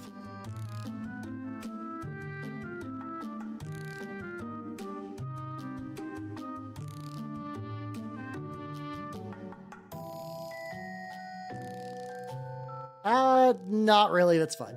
All right. Well, he's definitely locked on there though, which is good. Yippee. Oh god, I still gotta. I've neglected the lad. I need to finish him. I think it's because I need to like seal up some stuff. Nick, check this out. I got a Gorka Morka Mutie. I rescued it from the internet and stripped off a lot of paint. He's not quite done, and I also need to like do some more touch-ups and whatnot. But yeah, this was ungodly expensive for what it was, but I'm very happy for it because he's a cool lad. I need to finish him though. The problem is I'm so used to working with plastic that like I cut my teeth on metal models because I played War Machine. But like, man, getting reused to doing metal models has been certainly a thing. Where it's like, you know, if like you guys accidentally scratch them on the table, you'll just get stuff to get removed. I'm like, oh, please stop having little bits chip off. I do not want this. Metal that nuts. Oh yeah, no, yeah, we get there's a fine collection of dusty hags here. You will not want for company.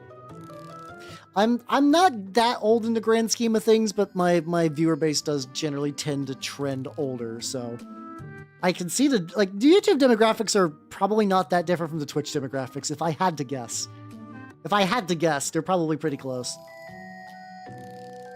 So what we're wanting to do now is I want to get like the various like areas around like the waist and stuff. It's a tiny babu at 35. I mean, comparatively, yeah. Oh yeah, that's what we did with warjacks and stuff. I could throw a death jack at someone and probably like legitimately hurt an intruder. If somebody ever tries to break into my house, death jack will be used as a projectile, and it'll do work. It'll do the fucking work. I think I painted this metal previously and some other ones. This is supposed to be that like same like rubbery like cabling or whatever. Getting into way too much. That's fine. This is like the early stage I can like repaint over like basically everything, so I'm not like super worried about. There we go. Very fine gooch. Toe broken by the pipe organ. Oh, that's unfortunate because having a broken toe sucks. But out of all the ways to break a toe, that's kind of a magical one. So like you know.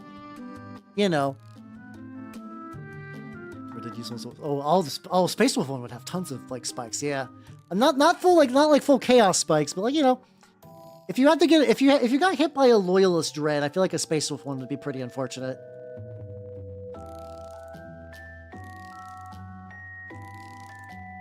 Continue to get that. I will say having the base to grip them by is being significantly easier now though, which is nice. I can kind of give like little bits the attention they need. Fortunately, as I paint the like prayer scrolls are getting extra flippity floppity, but like not in a bad way necessarily. Like I don't particularly mind. It's just kind of funny. They're just like they are losing the structure.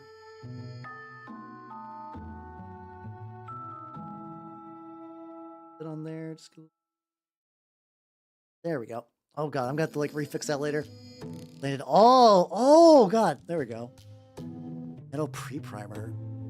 Huh. Maybe I have to look in that. How you doing, Quick? Welcome. I'm working on a Master of Signals because I don't know. Like I was just kind of like looking at stuff. I was actually trying to build some Seekers, but I was like, wait a minute. I found this really cool upgrade kit with like this big, I think this is supposed to be like a Vexilla, like a big flag thingy.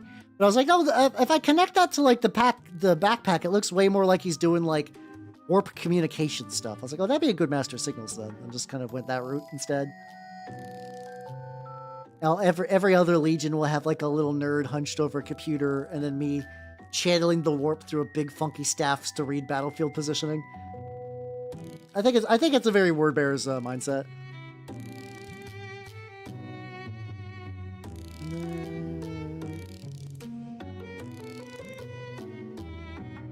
Oh yeah. Get the symbol. Symbol, buddy. They have like a kind of like a metal. Could do like warp block bronze and then like a orange there, maybe something like that.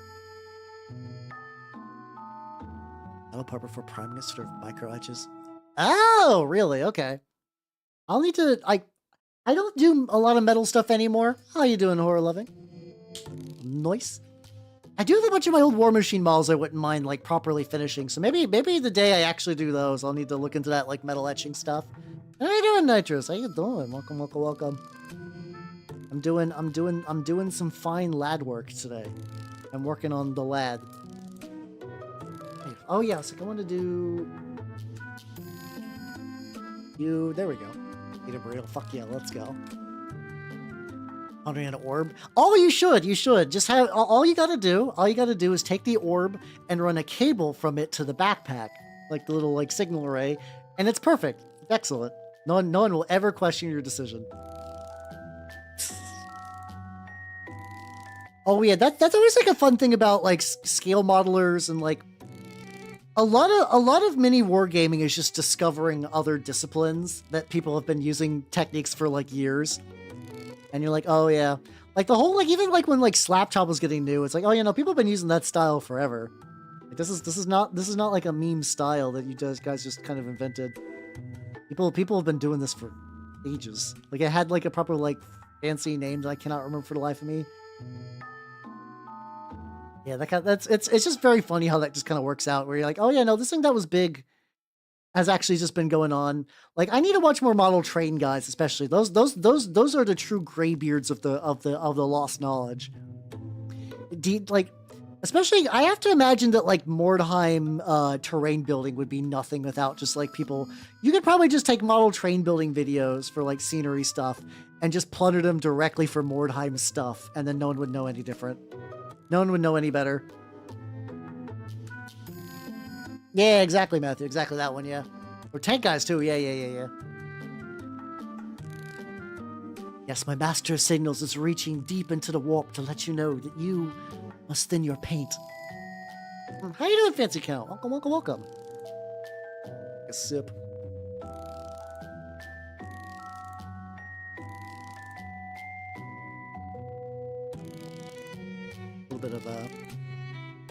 A little bit of a buff color for the skeleton. Hell yeah. Let's see. All right, Outbreak. How you doing, Fancy? Welcome. Yeah, I'm working on a fine lad. I got cables and other bullshits I need to handle, which is fine. Definitely not like early. Well, actually, well, I said early base coding stage, and it's only been like an hour and a half, so it's not like the worst. Not like that much time has passed. Part of me was like, it hasn't been that long. I'm gonna look up. It's gonna be like 3 hours and 30 minutes or whatever. Oh yeah, no, Night Shift is great. I still haven't finished it, but I was putting together the Spartan from the Age of Darkness box, and I was like, oh yeah, I want to learn how to do like a proper tank thing. And there was a while I was so I was fully not aware the level of like needing to clamp a tank you need to do to stop it from being like a weird lopsided piece of shit. Like I've only recently learned of tank shibari, where you just basically just take like a rhino you're building and you just wrap it in layers and layers of rubber bands so it doesn't like shift weird. Yeah, he did like an Imperial Fist tank of some sort. But yeah, mine already had like that was kind of like weird uneven. So like I was looking into his stuff for like seam welding. And I saw some cool stuff for it, but it required me to get a lot of tools that I just didn't have, so I just didn't look super much farther. As like, his videos are really good though. His videos are really, really, really good. Oh, that did remind me, I did get a thing in the mail speaking about people who do things on the YouTubes. That I did not invent that. Other people called it that name way before I did. If anyone knows Miscast Minis, I got his model. I got his little metal lad. He's doing like this like permadeath video, like hobby vlog thing. I was like, that's cool. And I got me a little dude, which I will paint at some point. I think what I want to do is like, I want to kit bash this into something, but it's kind of thick metal, so I have to really figure out what I want to do for that. I feel like it's almost a disservice to like the guy just to paint it like out of the box, like with no changes or anything. Really, I think the video I saw, he was using like some other really, really proper tools. I have not seen that yet. Oh god, yeah, that like Legends of Runeterra or whatever's got like a physical game? Really? I kind of forgot about that. A lot of my Pathfinder group was really into that for a while, and they just kind of stopped. And then they were really into Marvel Snap, and they just kind of stopped. I think there's just only so much tolerance a person's spirit can take for online card games before you just stop.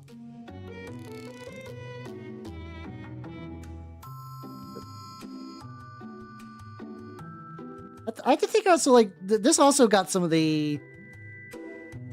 This also has a lot of the kind of like the crusty baking soda bits for like the mouth connection. I gotta figure out what color I want to paint that. I feel Riftbound there. So I think I might be the one I'm thinking of. Yeah, I think they tried to release a physical Gwent. I don't know how well that did. Because like that's kind of got like a very limited audience, I imagine. Oh, it's a new one. Oh, it's different. Okay. I see. Why do they keep trying to... I guess that makes sense though, because like when it comes to card games, I feel like unfortunately, I just think the idea of a TCG and like a licensed game kind of go hand in hand outside of Flesh and Blood, which seems to be doing like relatively because even Magic has kind of proven that like Magic just never was able to like really establish an IP in a way that people would care about. So they're like, well, we don't care either. Fuck you, Spider's mans.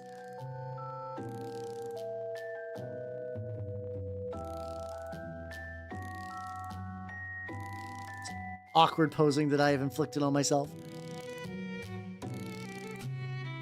Getting enough. Oh god, yeah. That's always yeah. Whenever at my shop, whenever I see people doing anything Lorcana, it is very like Disney adults or like a 3-year-old, like you know, like a young child. And I don't blame the young child for wanting to get the card game with the Disney characters on it. That's fair. That's understandable. In the same way that like. During like the height of Pokemon scalping during COVID, I would feel really bad. How you doing, Instances? Welcome. How you doing? How you doing?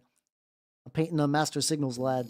But yeah, I was feeling really bad during early COVID when those packs were. I'm sure they're still getting like hella scalped. But there's a comic store near me that like that's the store the kids went to get their Pokemon cards, and they couldn't because adults. And I'm like, that's the fucking worst. That's the fucking worst. I will say though, Lana, I have played Lorcana before. It's not bad. I mean, I played it through Tabletop Sim, so like the investment wasn't really there. It was just like us fucking around, like it was just like my like D&D 5e group was just like, yeah, you know, we don't have enough players tonight. Let's just play Lorcana. I'm like, okay, we can give that a go. It's free. Why not? Yeah, I think there was like a guy who did like the fucking, not Mad Hatter, the White Rabbit from Alice in Wonderland. Apparently they used some like AI feature on some art and they got some blowback for it.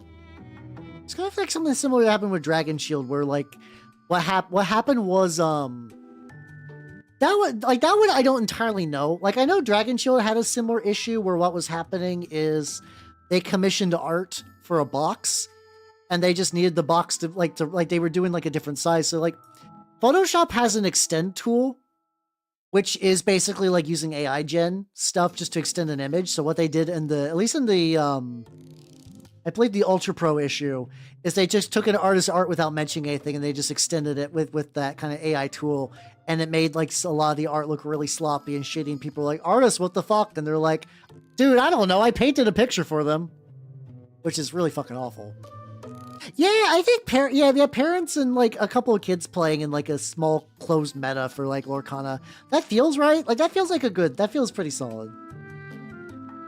Pokemon is this whole other beast though, I don't think I'll ever understand, but I also, my love of Pokemon has fallen out over the years. And even like, I would never have that hype to be like, oh shit, I packed X Pokemon outside of the original Pokemania, where I was deep in the trenches. I was deep in the trenches for that, to be fair. So he was using weird. Okay, so he was like AIing himself, I guess. Shit, I'm using the. Like it's. As far as AI stuff goes, there could be a lot worse. But yeah, no, I can understand why you would be let go for that.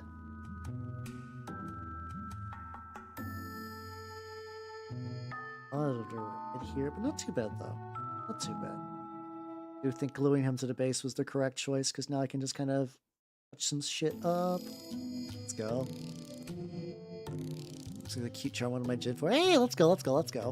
I think that for me, it's like if I was to ever do anything Pokemon related, and now it'd probably be the Mystery Dungeon games, which are like a complete blind spot where it's always like, I've never played the Mystery Dungeon games, but every time I hear about them, they're like, oh no, this is the real secret sauce for Pokemon. This is where the good Pokemon's been at all these years.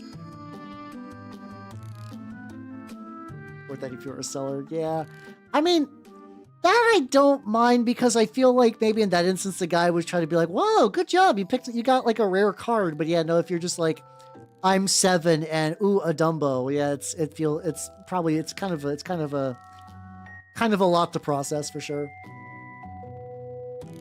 Yeah, I've heard that there's like most of those ones like from that era are good in particular. I think even the newer ones are supposed to be like not bad. But yeah, I've just never played them. They were just kind of came out later on in the life cycle stuff, and I've just never done much. Tokai's like, oh, Mystery Dungeon. Maybe that'd be fun to stream. I don't know. Maybe, I don't know if that, like, I keep thinking, it just keeps happening. I'm just like, what if I just pick a long-ass RPG? Why am I like this? Why is my brain like this? Like, what if I stream long-ass RPG?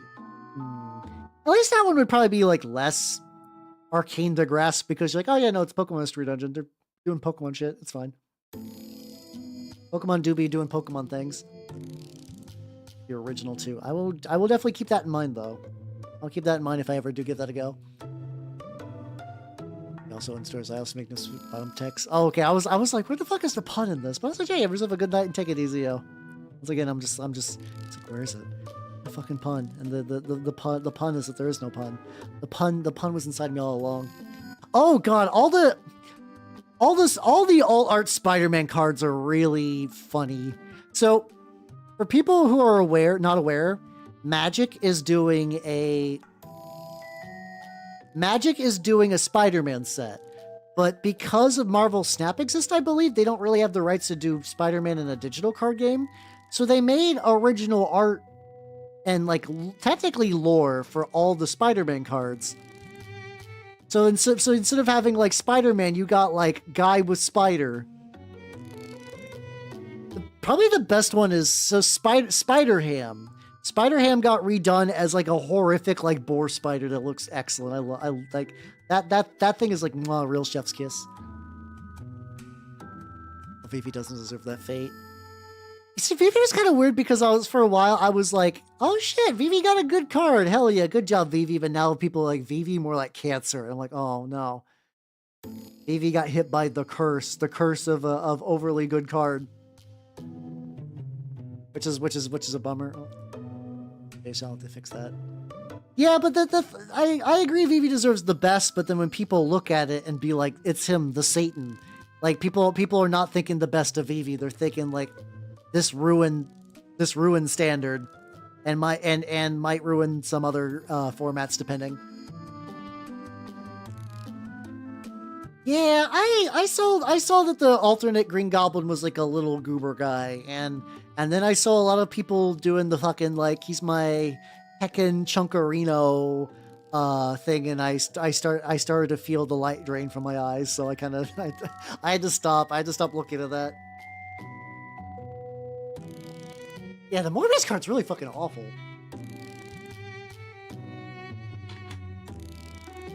Morbius card's fucking awful. Thing is, like, Morbius was like 2 years ago, right? Like the whole big Morbin thing. That was like 2 years. I know Magic works on like a 2-ish year cycle. So maybe by the time the Morbius memes were real, they just didn't have time to, like, they just didn't realize that people would probably want a better card for memes. So he was just regulated to be draft chaff. Yeah, it's not a flip card with Morbin on it. Tragic.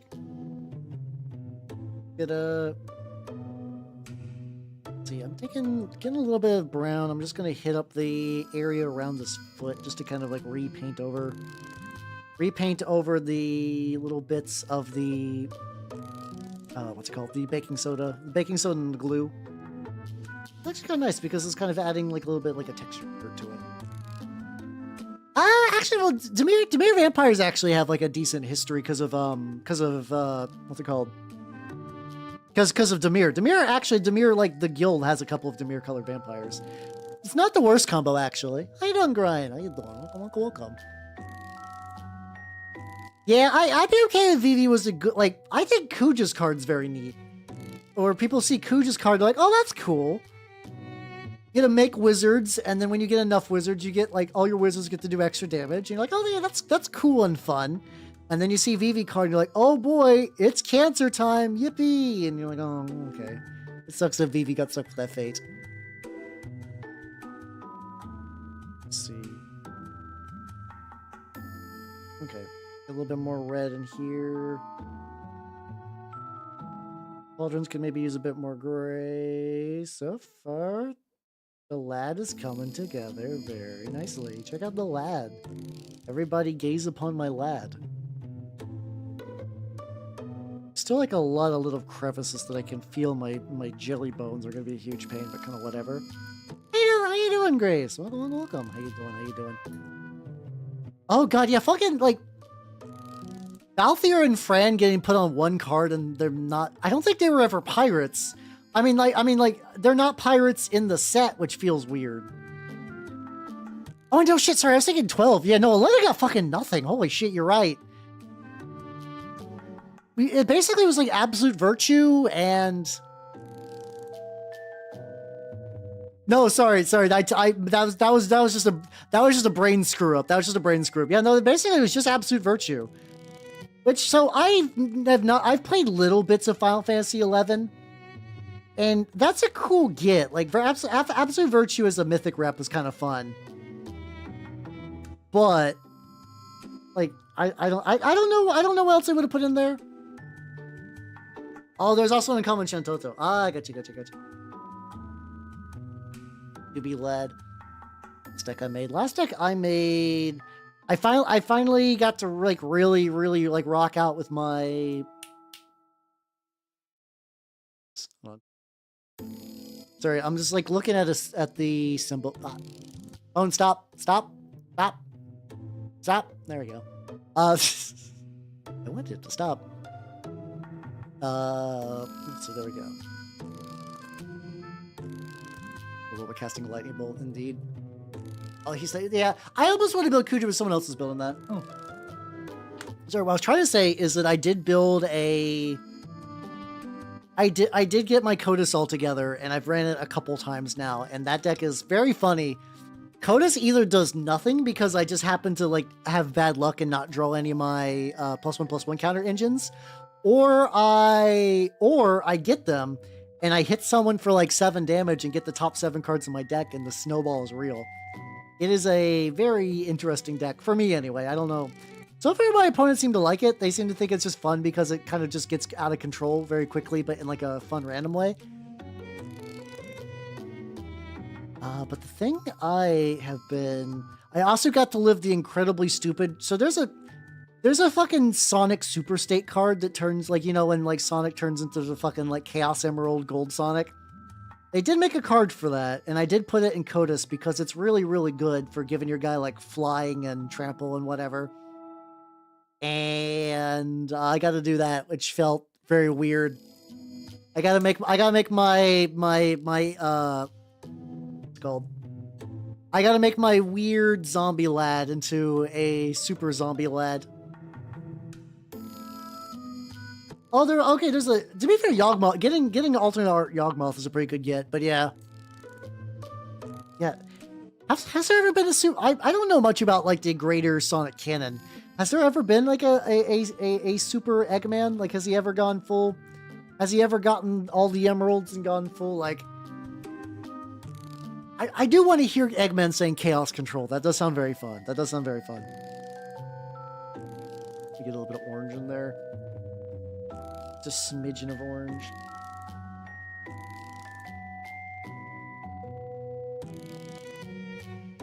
Small brush for that.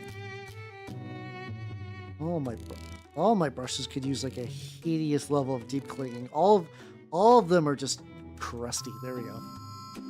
Well, that's probably for the best. The only animals have. Makes sense. Yeah. Oh yeah, just get you a little shadow in the 99 for some fun. By fun, I mean like fuck your opponents ever reacting to your spells ever again. This orange might be a little chunky on it. I guess I could have did some pink layering first. Fine. Oh, okay. So there is that is a. See, they could have just said Nega Eggman. Like that would have made more. That would have made more sense. Doing it in reverse is a strange choice.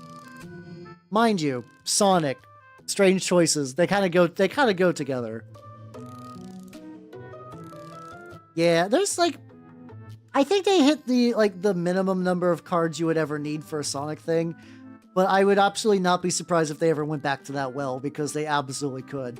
They could absolutely go back to that well of Sonic cards if they just wanted just like another like couple $100,000 real quick. Little Bernie symbol, and then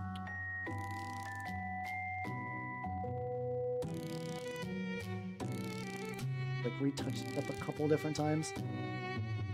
Not the worst.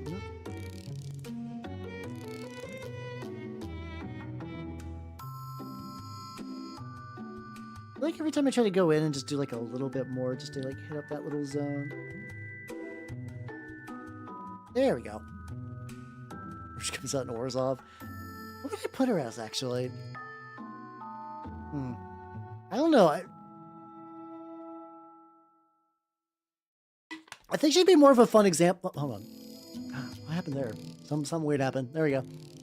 I feel like she'd be a fun example of like a Rakdos character, but like not one that's like an evil Rakdos. You know, you get a couple of those every now and then of like, no, this is Rakdos, but like not a total bastard. Okay, get a little bit more metal back there. Still coming together. Still coming together. Getting all these little bits. There we go. Well, thank you for the hydrate. Hold on, I just saw a bit over there that I want to hit up, and then once I get all that, I will definitely drink. I really did just. It's funny because this guy is both like a clusterfuck of angles, but actually like not that bad. Not that bad to paint. The details aren't particularly wild. Subway sandwich betrayed me. F. I haven't had Subway in a hot minute. Also, Nintendo, have yourself a good night and take it easy, yo.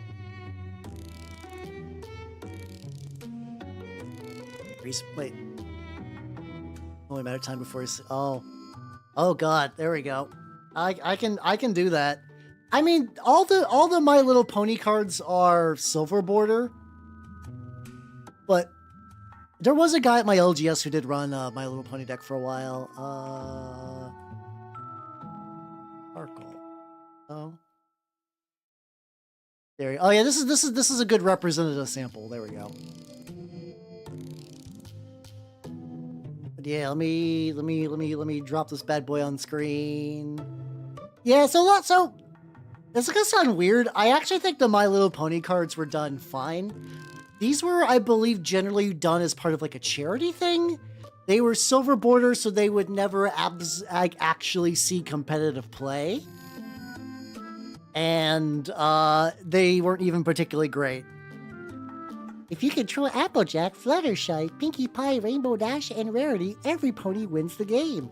The funny thing, though, that was really funny for a while. I don't need to keep this on my screen, though.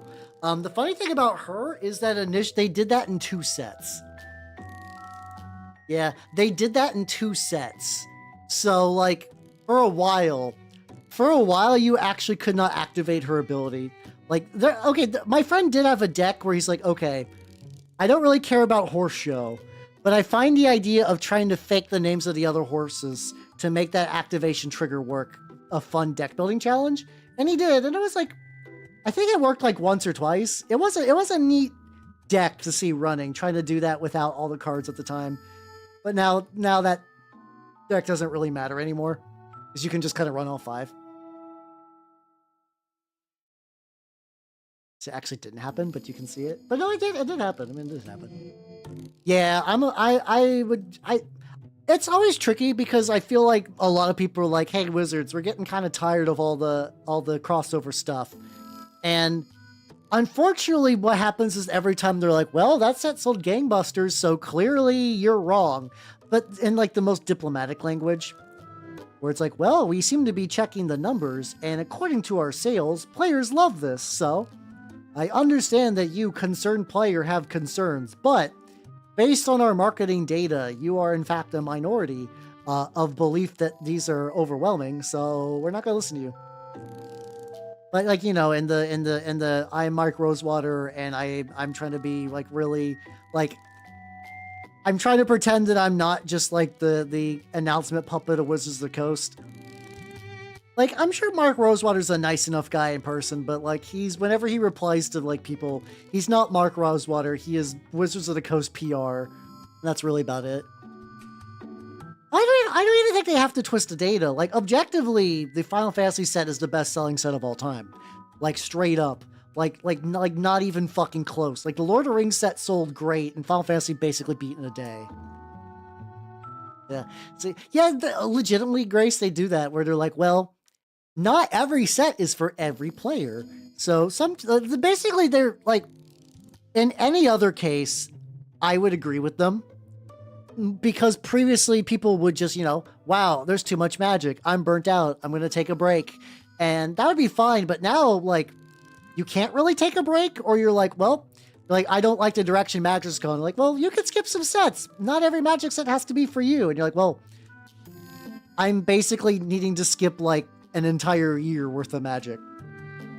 And when I come back, the cards are still there. They're not there anymore.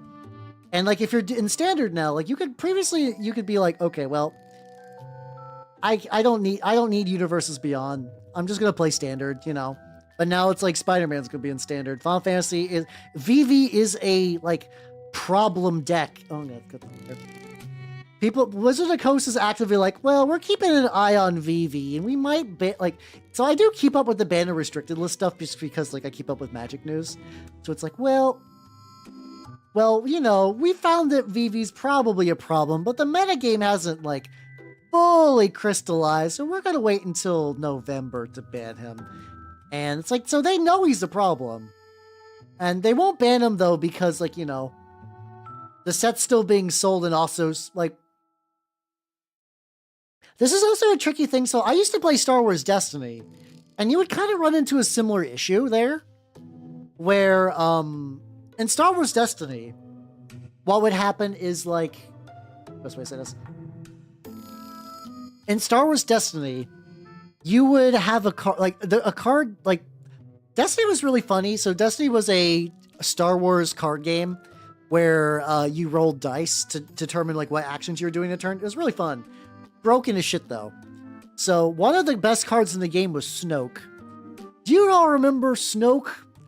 The mysterious villain from the Star Wars reboot trilogy, you know, everybody, I understand that we're all big Snoke heads here, and we all love Snoke, but like, you know, Snoke the thing is, like, Snoke could have been a thing, but you know, all that was botched. But anyway, Snoke was a really strong card for a while, because like I think you could basically use his ability to like spin another person's die, but give it like a huge boost. Or as I said, it was either that or it was like a die manipulation ability. It was really good. Snoke was like a really strong meta card to the point where the people were like, well, this is kind of a problem. Snoke is a problem and we need to nerf him. But the thing is, nerfs had to go through Disney.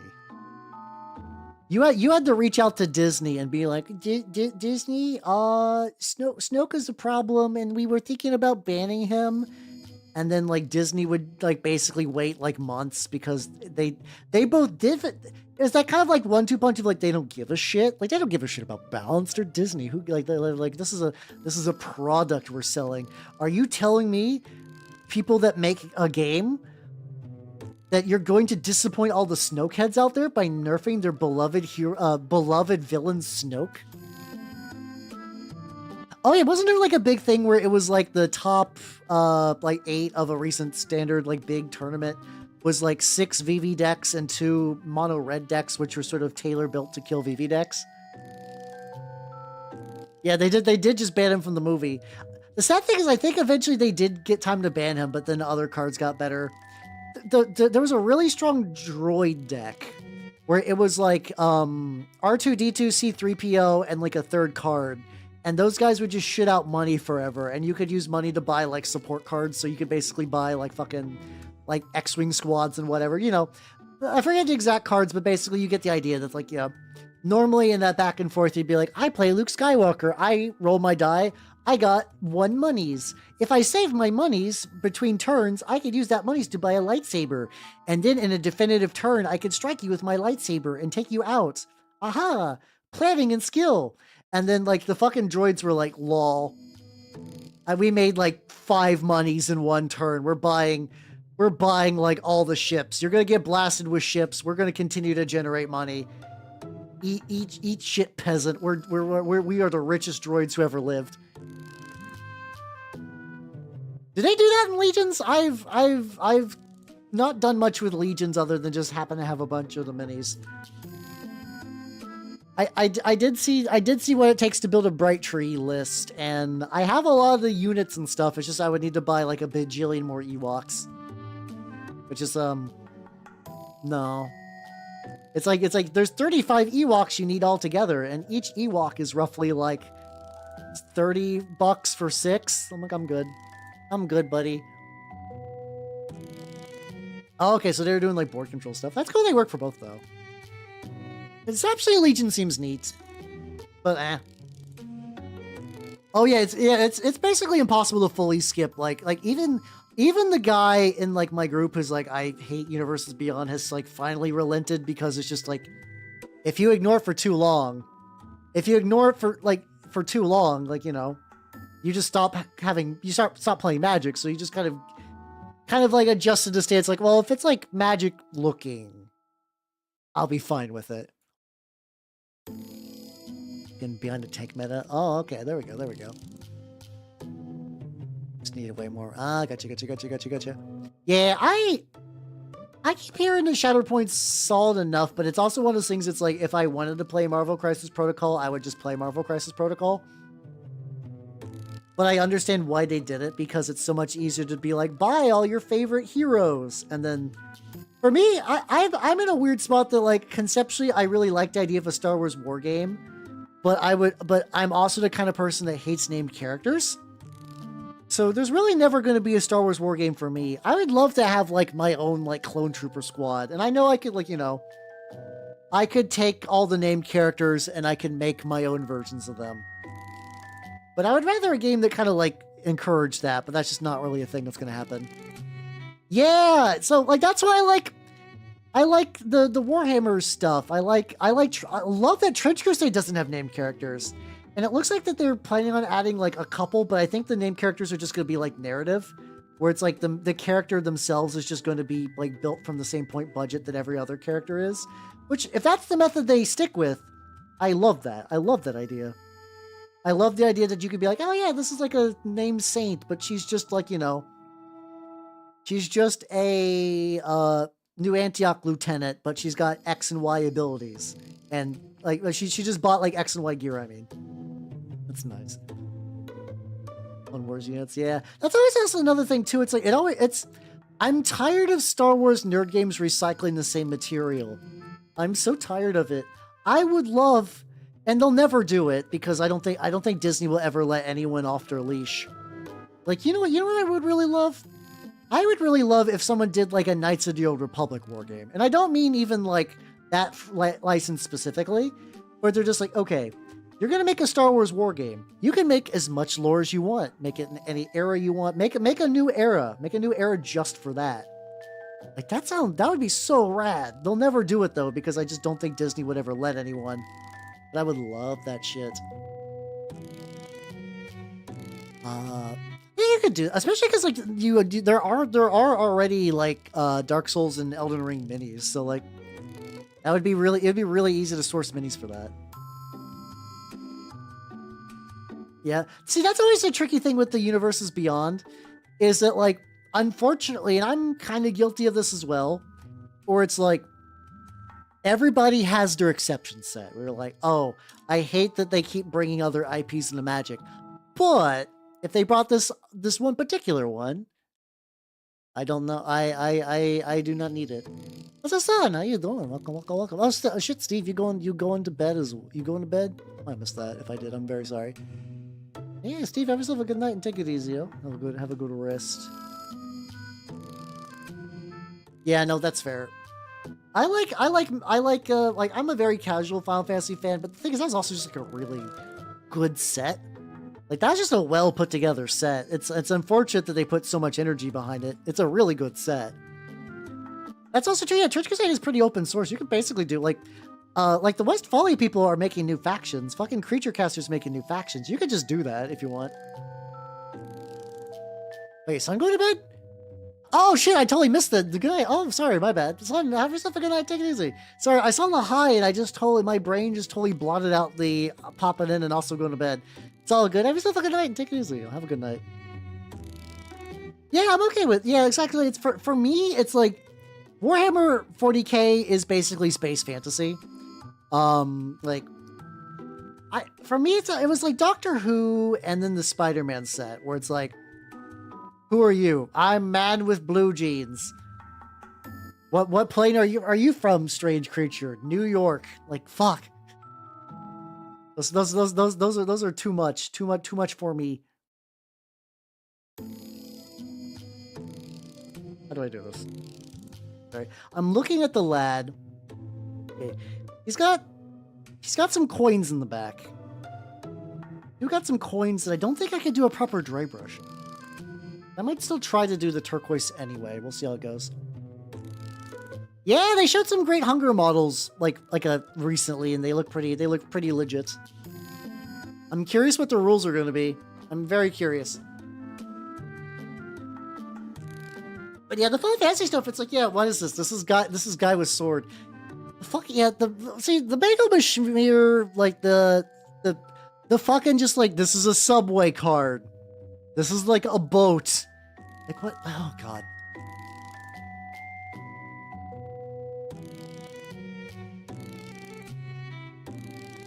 Yeah, that if they're doing that on purpose, yeah, I don't know. It's really tricky because like recon balancing is just a crapshoot anyway. Like I'm sure to some degree that there is there could be malice behind that, but I could also see that being an accident. But yeah, no, that does. If it's happening repeatedly though, that does sound very annoying. I don't know if that's a thing you got to like talk to the store owner or whatever to be like, yo, this guy's just sharking new players with a deck, a precon deck that is known the pub stop, and just doing it repeatedly. I'm very lucky that I got my group and I can just play with them and not have to deal with like, I like playing war games at the LGS, but card games I find cozier at a player's house.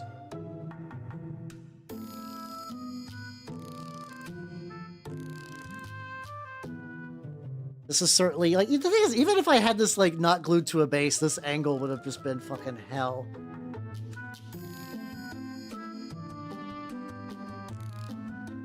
Pain, agony even. Why did I do this to myself? Not as bad going this angle. It'll be a little drippy, but that's fine. Then I can also get these little tubes. Oh shit, tubes go all the way. Oh, these calculators. Hey, there we go. There we go. Yeah, I've tried to keep pre-con decks together for like playing pre-con games in theory. Like I think I don't know when I go to like MagFest is apparently going to start opening stuff like registration soon, which is going to be nice. Like I brought a pre-con deck to last MagFest. It was the unfortunately the only one I had was the. Speaking about the modern or Commander Masters, it was the fucking Abzan lady who, like, whenever she attacked, she'd make like zombie tokens of like enchantments in the graveyard. I had her. But I never actually played a pre-con game with it at MagFest. I'm like, well, I might still bring some decks. So far, actually playing Magic at MagFest has been like not happening.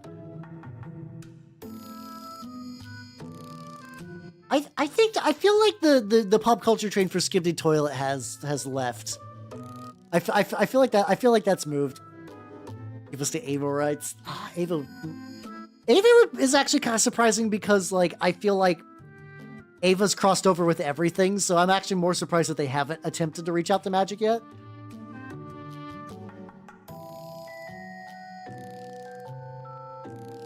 How do I do this?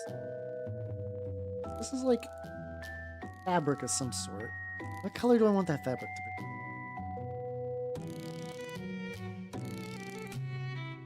I can do red. Oh, I can do like this dark purple actually. Someone won Forbidden Orchard gave you. Hey, let's go. Giving someone fodder and then immediately exploding it.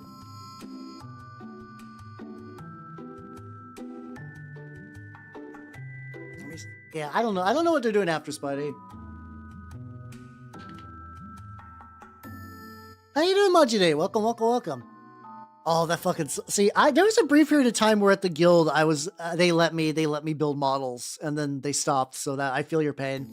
It was funny because for a while I was just actively building Skaven during like lunch break, and then like somebody walked in and they're like, "Don't do that." I'm like, "Okay." I don't know why, but sure. I'm okay with Avatar conceptually, just because it's still very fantasy feeling, I guess. But it also definitely feels like that they're picking up licenses that have nerd cred, but are also were probably like relatively cheap. Like Final Fantasy is, as a franchise, has not been doing the best lately. Outside of like I think just 14, and even then I think 14's kind of doing whatever these days. Oh yeah, okay, good. Oh, evil red, my beloved, aka just like rude purple. But hey, speaking about Horus Heresy stuff. Oh god, no, I feel you, Grace. I was feeling really bad hero fatigue around that time as well. I gave it up a little bit. I was like, okay, I'll watch Endgame and like Infinity War, whatever. And I watched them, and I was like, okay, this seems good. This seems like a good jumping off point. Like this feels cohesive, wrapped up, and whatnot. And then it just kind of kept on going, and like. Apparently there's like people that still watch all that. Like a lot of like, I know a lot of nerds that are very much like, you know, there's like a lot of nerds that like, and I'm not trying to be mean, but like, they'll do kind of like very easy to grasp nerd stuff. Or it's kind of, it's like, you know, they'll play some D&Ds and they'll watch some Marvels and stuff like that. They're not doing anything particularly bananas or esoteric, and that's fine. But they're the kind of people that will just keep up with the Marvel stuff, and I just hear from them every now and then. I'm like, this is still fucking going. Oh my god. Oh yeah, but yeah, Majide, check this out. Check this out. This is my Horus Heresy guy I'm working on today. This is my Master of Signals. Still very work in progress. He's got a funky little warp device that's hooked up to his backpack thing. Is that every now and this happens very often in 40k. I've noticed every now and then there's a thing where somebody will need to send a secret evil message via the warp, and they'll take like a little demon and they'll shove a message into it, and they'll have like a demon teleport into like another what's it called? They'll teleport into like another canister to deliver the message. That's happened like a couple of times. Like there was that, I think Erebus even did that once in 40k, in 30k. And I swear I also saw that in the, oh yeah, it was in the Fabius Bile versus Call book. Someone delivered a demon message because, you know, you can't really intercept demon messages. Yeah, the thing is, yeah, like it was such like a this is the climax. This is a climax to your story. Your beats are wrapped up. The stakes are there, And like, I knew that they would never like keep Spider-Man dusted. I get that. That's fine. That's whatever. But it's like, okay, you know, there were some like, you know, Iron Man died. Spoilers. Oh, spoilers. Shit. Like he died, and then like you got like Captain America was getting too old. I was like, there we go. Oh, you should. Word bearers are the best. You should absolutely use your word bearers red. Hell yeah. Yeah, they're like the fucking pneumatic tubes. Some words I'm just getting tripped on today. I miss those at the bank. I don't really go to the bank anymore. I don't really need to. And like that means I just have like, you know, more time in my day to do like literally anything else. Sometimes, you know, it's like it's one of those things. It's like, oh, I haven't done that in a while. That like little shared human experience is gone. Which, as a horrible monster thing, whatever, I guess that's fine. I guess I can live without that, but still. Raven Guard seemed pretty neat. I have not really seen a lot of Raven Guard stuff in the stories yet. They do seem pretty legit, though. I did like there is a really good... He's a raptor, so Raven Guard successor. In the Elemental Council book, who is probably probably my favorite loyalist Marine I've seen in a 40k story yet. Artimax is the fucking shit. I fucking love Artimax. His primary job is to make Tau shit their pants and to commit guerrilla warfare. Where it's like, there's no other space. The thing is, I think it's because they, like... Have you guys ever heard of the inverse ninja principle? Where, like... one ninja is scary, but 10 ninjas mean that they're just gonna get the floor wiped with them. Space Marines operate very much on that same logic. I do prismatic priming for the Tauva and the greater good. But yeah, in that story, this is not like huge spoilers, but there's like a bunch of like raptors on this planet, and all of them but Artimax get wiped out really early on. So like Artimax is like one Marine with broken power armor that like barely works, and he's still fucking shit up. Like he's doing so much work as one guy. It also does really help. So like the Raptors are basically like the reasonable Marines is kind of like their bit. They're like, well, we're Marines, but we'll like use smart tactics and we'll wear camo and stuff like that. They're really fun. Oh yeah, fucking. I forget the Kroot's name. I'm just bad with remembering names. The Kroot guy was really good. I think my favorite was Orr, the Watercast diplomat. I really liked him as like I'm too old for this shit. I've seen the cracks in the Talva, but I still like believe in the like unity of it, even if like the actual kind of like the kind of like the rote memorization. Also, it had one of my favorite like 40k interactions ever. I think I've mentioned this a lot. There's a part where they're basically like really turning the screws on like the human populace, and I remember the Fireblade and the Earthcast lady, who's I do not retain town names very well. That's fine. The Fireblade was like, they're going to do things that the human populace will not enjoy. They will be sent to the re-education camps. And then the fucking, like, Earthcast's like, oh, the re-education camps aren't that bad. That's the big deal? And I was just like, oh, they're so indoctrinated they don't they don't give a shit about the camps. What color is Tau blood?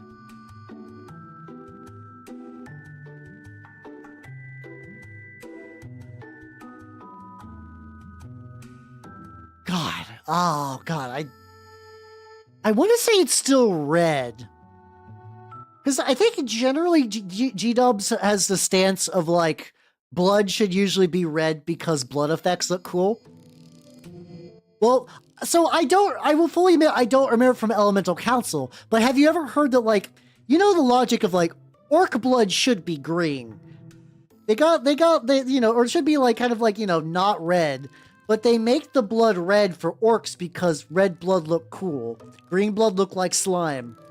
And I had to assume that Tau are operating on the same metric. Or it's like, could you give Tau blue blood? I think maybe Tyranid blood is purple. That feels like one of those things would probably vary per high fleet if I had to guess. But like, you know, I think purple's close enough. But yeah, I was assuming that Tau operate on G-Dub's blood logic, you know? The unit is getting about the brainwashing. Well, no, I thought that was funny, kind of the opposite, that they're so brainwashed that the idea of being sent to the camps is not even registering as a bad thing. They're like, oh yeah, no, oh, just the re-education camps. I did like elemental. I'm not like a Tau hater, but I do generally believe that like Elemental Council is a book you should read. Most people, it's long as shit. I did the audiobook, and the audiobook is like 17 goddamn hours, but it's worth it. It's absolutely worth it. Is it really? Walk step back and make the... Yeah, that's always something that, like, you know, like Caiaphas Cain books were back like early 2000s. They were just doing shit. It's fine. They were kind of dumb in that book anyway. Once again, the Kroot was pretty great, but Kroot are sort of like the opposite of Admech, where it's like, if I see Admech in a story, 9 times out of 10 they're gonna be fucking stupid. I'm gonna hate them. But if I see a Kroot in a story, I'm like, the lad, let's fucking go. Almost universally, meat. The meat he wanted that Artimac steak so bad, yo. He craved the steak. But yeah, no, it was great. So Tattoo Crusher, enjoy your lurk, yo. Oh yeah, I'm not surprised by the octopus thing. Octopi are just cool in general, though. Octopi are fucking rad. Also been realizing I've been painting this guy instead for a while. I was just hitting up the prayer scroll stuff. I don't want to go too deep into this guy. I should just, you know, let me get the backs of at least the long ones, and I can kind of move back onto the main attraction.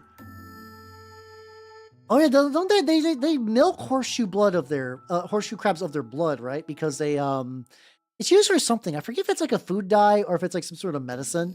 But I do know that like horseshoe crab farms are basically just like vampire suction facilities. It's kind of wild because you just see a bunch of crabs and you just see like tubes filled with blue just going somewhere. Side for now. Arachnids. They're funky little spider lads. Let's see if I can find that.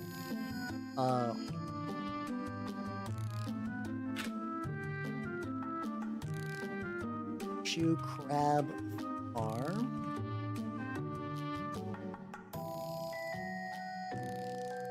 There we go. It looks wild. Okay. I was gonna post this image, but somebody like photoshopped a weird face in there. God, this. Why would you make this an AVIF file, but also make it like the lowest res known to man? There we go. Let's take this one from NPR. Excellent. So you guys like your blue Hawaiian punch, huh? Do you like that? Do you like your blue Hawaiian punch? Is it worth it, America? Is your delicious punch worth it?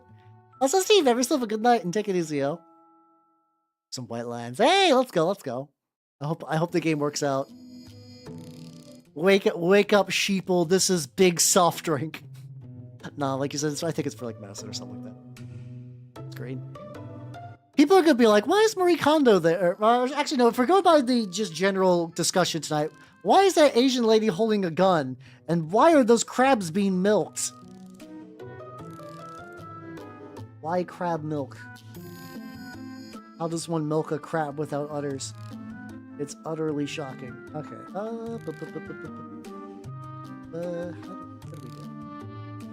What are we doing, bud? What are we doing with your model? Alright, I need to...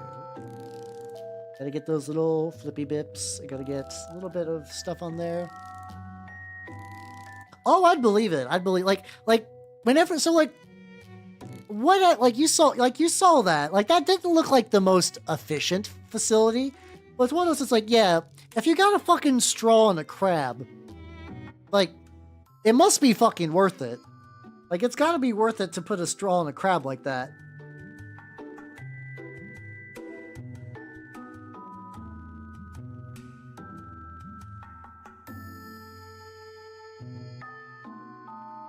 Get this bitch. Get the little bits.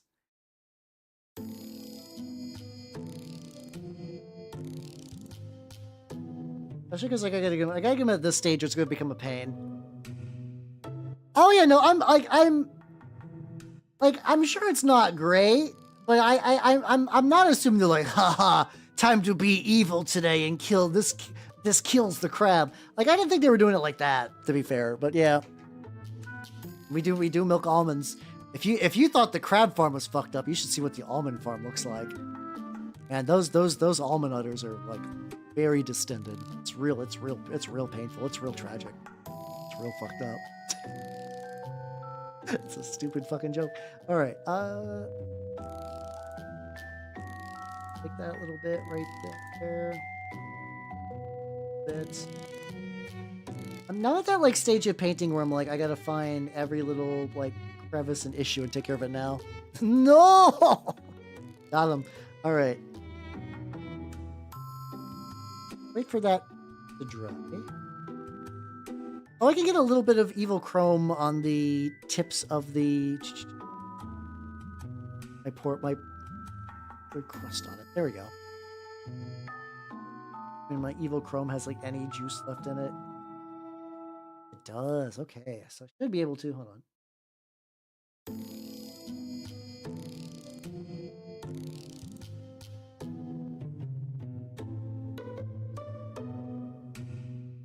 Like a little bit on there.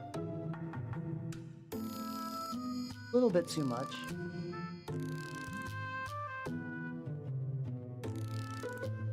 Get like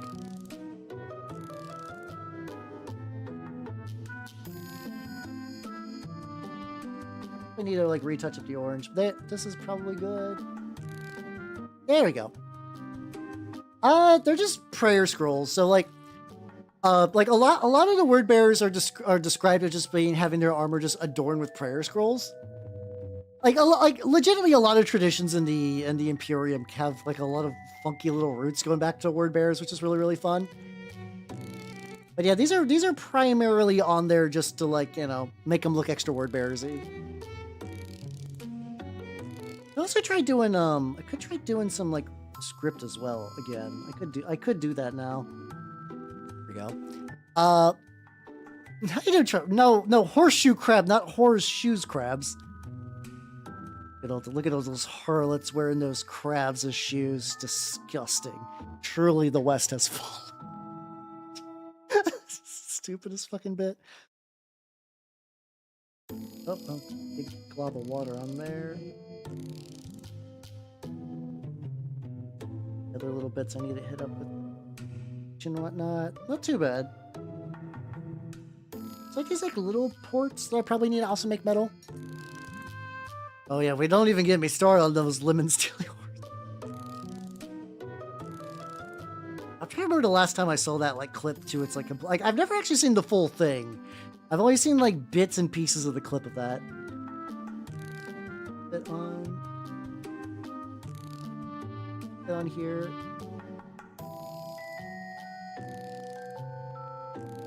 I'll get a little bit on this like fan. Fuck, that's fine. Actually, I'll just make this entire fan. Make this entirely metal and just get like these little bits. This is a third-party backpack, by the way. A lot of this stuff is like there's a guy named like Malal 3D, I believe, that I got a lot of this from. Because I was looking for specifically to see if anyone had like a really good Master Signals bit, and I think this kid originally just had like a little wrist computer. I was like, oh yeah, no. It also came with this. I was like, this is way better than the wrist computer. You get those little venti bits. That's a little thick, but that's fine. There we go. About the salad one. I don't remember the salad one. Oh yeah. It's pretty much just bad porn. I think it's just like, you know, nobody's expecting porn acting to be good. Oh, that's too drippy. I don't think anyone's expecting the acting to be good, but it's just that like this. I think for that one, the joke is like the infamy is that like the setting is so contrived. You're like, what the fuck are you talking about? Like why is a lady stealing lemons the premise for your porn? Like why would you do that? And the answer is they just needed an excuse and like no one gave a shit. The eternal standby.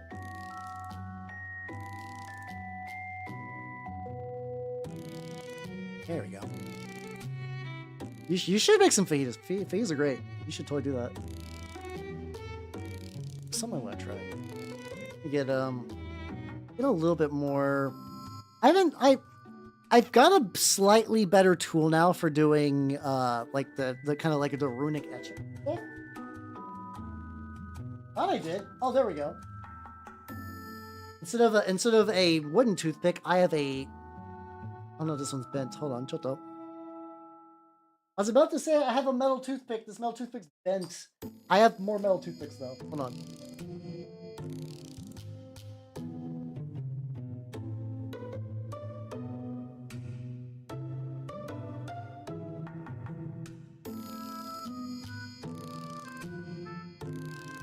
The thing I like about metal toothpicks is the tips are incredibly pointy. They're incredibly pointy. I'm posting chili in jail. Oh no. No. Everything, the way you phrase that makes me worry. What sins are you committing? I'm gonna try a thing. He's got this like nice flat leg over here. I could really do this on either leg. Either leg would be pretty good for this. So really, I think he just needs another just general like red pass. I do think a lot of this is just going to get eventually, like what's it called, enamel washed, and then that's going to take care of some of the highlighty bits and whatnot. I'd actually try doing a brighter red slightly. That might be the way to go. Let's see. I get a little bit on the back of there. Maybe the very oh, there we go. There we go. Maybe the very, very, very last pass I'll do will be a lighter red, and then I'll use the enamels. I'm assuming I'm getting to the enamels today. I might legitimately not. Well, no. Do I want to take a look at what the fuck you just posted? Do I? Yes, I do. Yes, I do. And chili. Oh no. Okay, no, that's a video. I don't even want to delve into that shit when I'm live. All right. I'll have to investigate that later. Not like a bad way. I don't think it's like super bad. I just like, I cannot gaze into the abyss mid-paint. I mean, I do, and I often make you all gaze into the abyss with me, but still, I have some manner of decorum. Oh, I'm sure it's safe for stream. Yeah, like I said, like my channel doesn't have like anything like actively lewd. Some of you nerds push it, but nothing's ever been like actually that bad. You get like a little bit on the gun.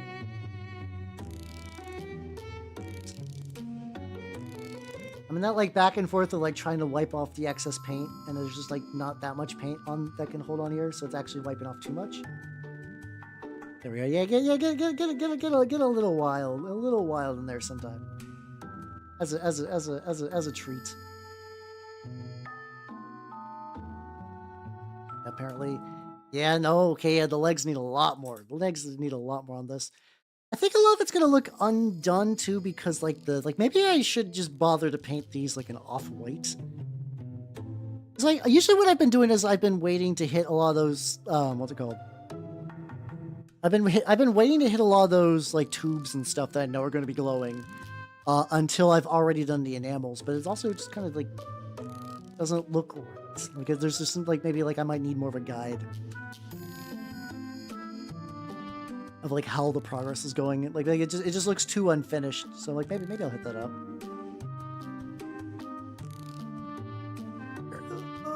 I did this to myself. I made a model that is just filled with just like real unfortunate angles. No one made me make a model with this many just like parts covering other parts. Like the triple layer part bullshit. This is a very like it's a cluttered model, but I don't know. I still like the way it looks. I still think that like once it's done, there's also like an idea I'm having. Here I can like let me get a little bit of red paint on. I'll show you what I'm feeling. I'll show you what I'm feeling real quick. I still need to do a proper like setup list. I am using a sheetrock joint compound works. Oh fuck yeah, let's go. I forget what brand of spackle I'm using. This is a Panasonic Lumix G50, I believe. Hooked up to an Elgato Streamlink, and I got like a C-stand with a ball joint and whatnot on there to like hold it up. That's the general idea of my setup. It's pretty legit. It's pretty legit.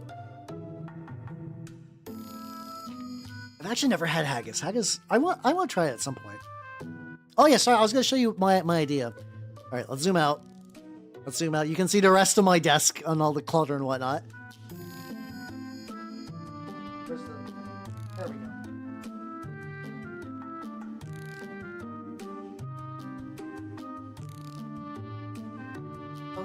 I know there's where other parts of this is kept, but oh yeah, no, I use like a legit. I mean, I started with like a webcam, but like this is my thing. I also was very lucky that I started VTubing during COVID, so when everyone else is like, I'm gonna use all this money on, I don't know, fried chicken. I don't know. I was just trying to think of a food that I would love just like way too much of, or like like exercise equipment. I don't know. I bought cameras and VTubing stuff. Check this out. Here's a Deimos Rhino that I bought used. It's seen better days. Luckily, it was cheap. Yeah, no, it's been through the shit. It's been through the shit. I don't even like. I tried to remove some of the excess crud. It's not happening. This is apparently somebody decided to do a Raven Guard, but like do it with like gunmetal. It was a weird choice. So here's my idea. These parts are from the Bestiarum new set. We got an altar, we got some candles. I'm thinking altar here, and either probably have these like maybe hang off the sides, or maybe just try to like curve around. I don't know. Probably curve around actually. Curve around feels pretty good. Something like this. With the idea that, all right, regular Rhino. Check this out. Deimos Command Rhino. Hell yeah. That's my idea anyway. That's my idea. But yeah, no, I need to get the Rhino slightly less fucked up. Like I gotta fix like that gap where they put. That one was actually my bad. Hold on. I rested. I was told that I said. Hi, Jay. Oops. There we go. Oh, Aslan, you mean?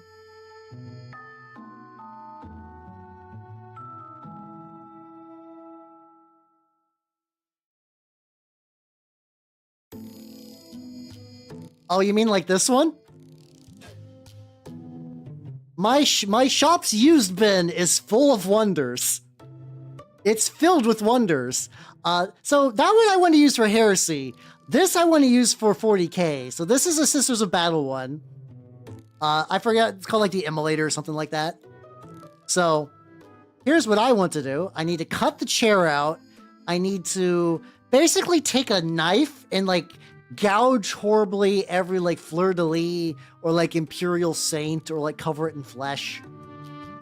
These are fine. That needs to go, that needs to go, that could go. You know, just really fuck it up for chaos. So check this out. These are really gaudy, but they work. They are magnet grips for Rhino chassis. Really handy. I can put this motherfucker on a wall and it sticks. But sometimes. Some of those do. Some of them don't. Either way, they won't shift around in my transfer bit as much. I could big soak it, but I think a lot of it I'm just gonna do is I think I just want to make it look like it was just, you know, scavenged by chaos, aka I'm just going to beat the fuck out of it and just like gouge it and chip it, and like anything that's too gouged or chipped, I will use like flesh paste and whatnot. I think it'll be fine. Okay, so what I'm gonna try.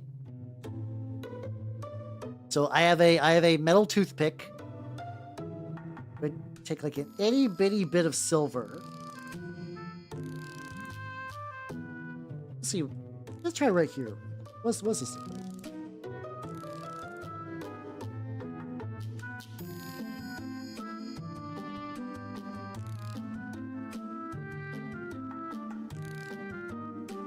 Actively like having a hard time picking up paint on this. I picked up paint with this before. Okay, okay. Previously what I did is I did this with God, what's it called? Previously I did this with like a black paint, so it was a bit thicker. This is me trying to use it with, I guess I do have a slightly thicker silver, so. Oh no, I got an air color aluminum. Like,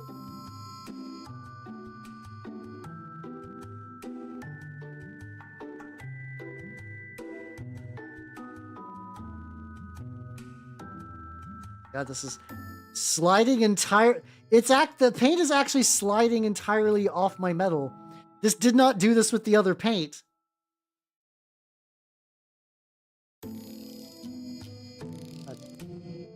It's kind of amazing. All right, let me try a different metal color.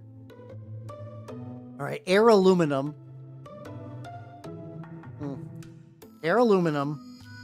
Worst case, it still works for script very well. Okay, the air aluminum's a lot thicker, which is funny because this is like airbrush formulated, but whatever. In theory, I should just be able to go like.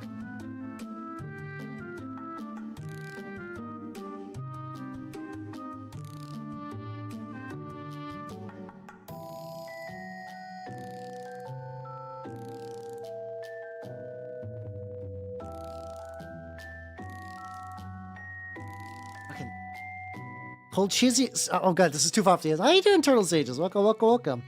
I'm making an attempt with Cold Cheesy and script once more, and it continues to elude me. Slightly better. The problem is, it's like if I can't get it right, it just looks like scratches. I guess because I'm not wiggling it enough. Hold on.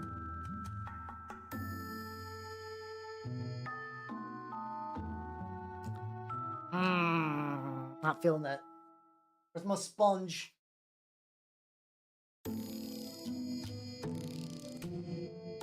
Cannot remove this with the sponge. Fuck. All right. Brush.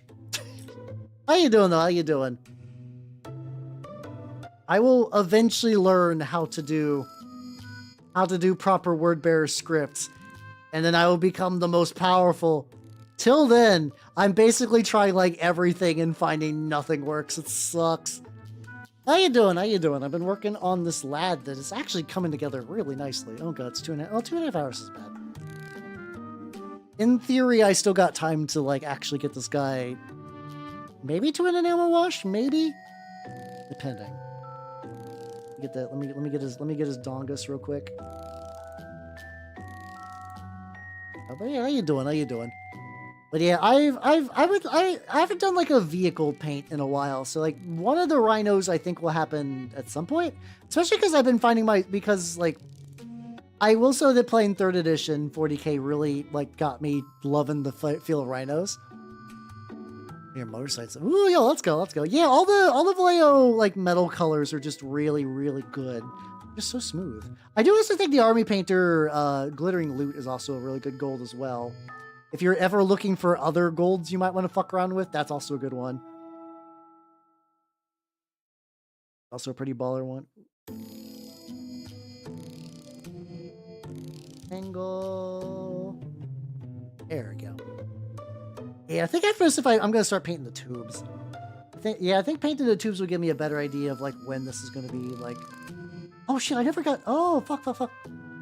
There is an arm joint on these guys. It's very thin, but I do need to do that. Blade impulse for the hexagear. Oh, I've seen some of those. Yeah. To be fair, I've seen some really good gold mixes. Like I know Vince Venturella has this like really crazy like you take like 2 gold paints and like a thing of like gold flakes and some shit.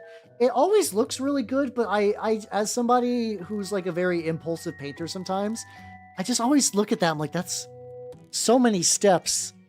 Like, what if I just want to make like one tiny bit and it's like one of those cocktails that like you can't keep I forget exactly what happens, like, but if I remember right, like it's like if you try to like pre-mix them, they like separate weird, or like they start to like oxidize, or some weird chemical combo happens where like the actual like color bullshit starts to kind of like go away.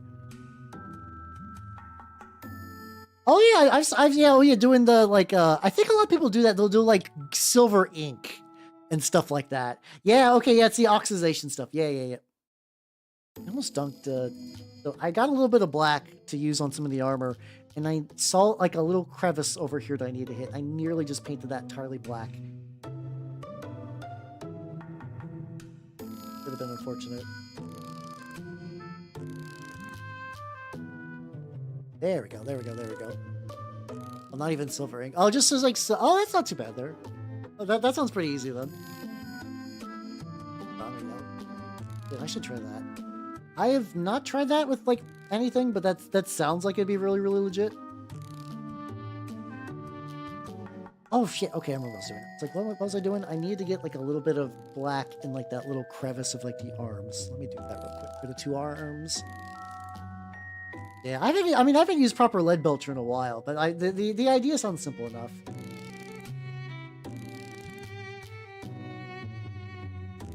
There we go.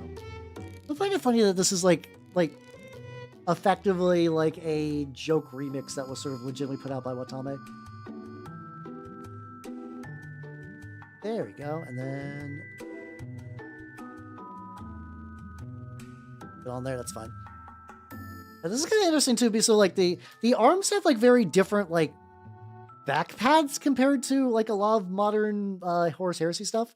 Still looks pretty legit though. Like it's one of those things that like it's really interesting because like I know Horus Heresy has kind of reached like a Warhammer historicals like section of like the populace, but it is also really funny looking at some of those like older Horus Heresy stuff when like nobody really had official models, and they're like, yeah, I kit-bashed a bunch of stuff together and it looked cool. Yeah.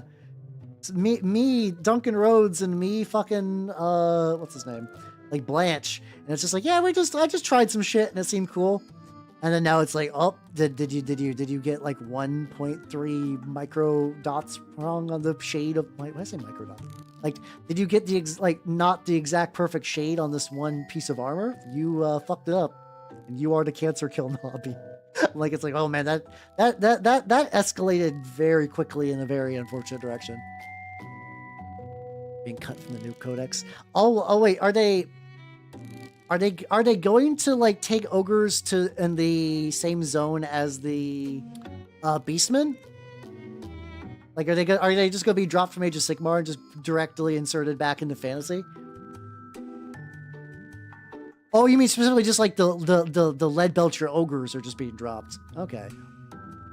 Huh. Oh, but you're just afraid that they're gonna have like an entirely different model that's like very design-wise different. Okay. No, that's an understandable fear for G-dubs, where it's like, hey G-dubs, I like this army for this thing, and you're like, no. We're changing this, fuck you. Here, I wonder what they're gonna do then. Like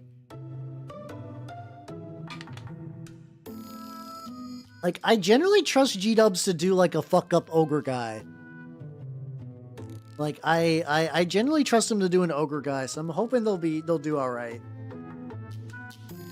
But if they do decide to like radically redesign them, though, I am curious what direction they'll sort of go with that.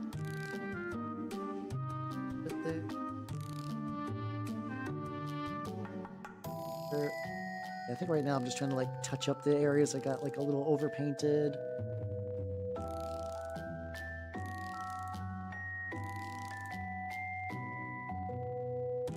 There we go. Yeah, and then this I'll get the fuck it. Let's get the tubes. Yeah. Yeah. Oh no, G-dub's acting dumb. No, banish the thought. No, never. I'll do elf flesh on the tubes just because it'll just make the tubes tubier. New female ogre character. Hey, let's go. That could be fun. How you doing, Spork? How you doing? Welcome. I've been working on my master signals today, and I'm very happy with him. I'm not gonna lie. I've been very, very happy the way he's been turning out. Which I can fix.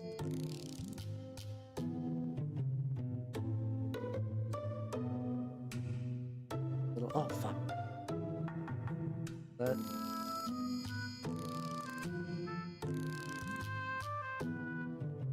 I gotta get. There's like a very. I don't even know if you guys can see like right in the back of the helmet. There we go. I don't know if I've actually seen a like. I mean, I think I've seen a few. No, that's not. I'm like legitimately trying to remember if I've seen a female Ogryn in official G-Dub's art. The tricky thing is I've seen female Ogryn in fan art, and usually they're just like big lady. It's like big, dumb but well-meaning muscle lady, which, you know, for internet boners, but like, I don't know if I've actually seen like an official female ogre. I'm curious. I want to Google one. I want to Google one. Let's see. Warhammer fantasy female. Oh, I like how you type in female, like one of the top thing is female ogres. The people want to know. The people want to know. Oh, okay.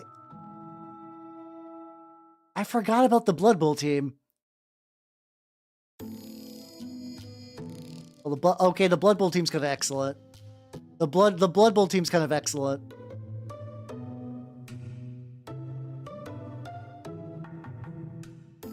Yeah, there we go. Look at this absolute fucking unit. Like, one on the right, fine, whatever. Got a little grot down there, don't give a shit. Wide. Your mic is actively being recorded. It's fine. I'm already on. I'm a VTuber. I'm already on like 8 lists.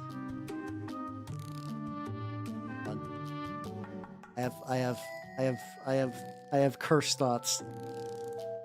I have cursed thoughts. Hold on.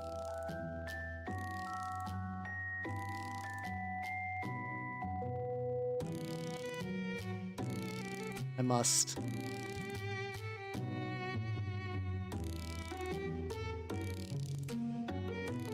What the mate? Fuck yeah, let's go. Yo, she is barely on that base. Oh my god, yeah, no. This is the sex up. Alright. I'm not that's mean to do to Marie Kondo. She's a nice lady. I was just curious what that would look like. There also, this is taking up a lot of screen real estate. Oh, there we go. There we go.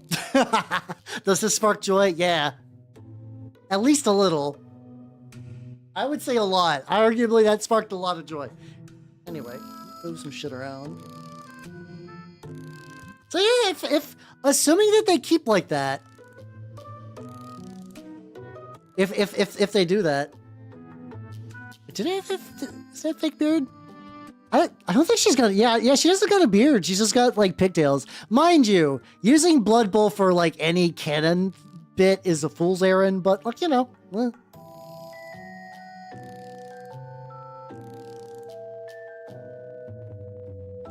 I'm like, look at the back of the head real quick.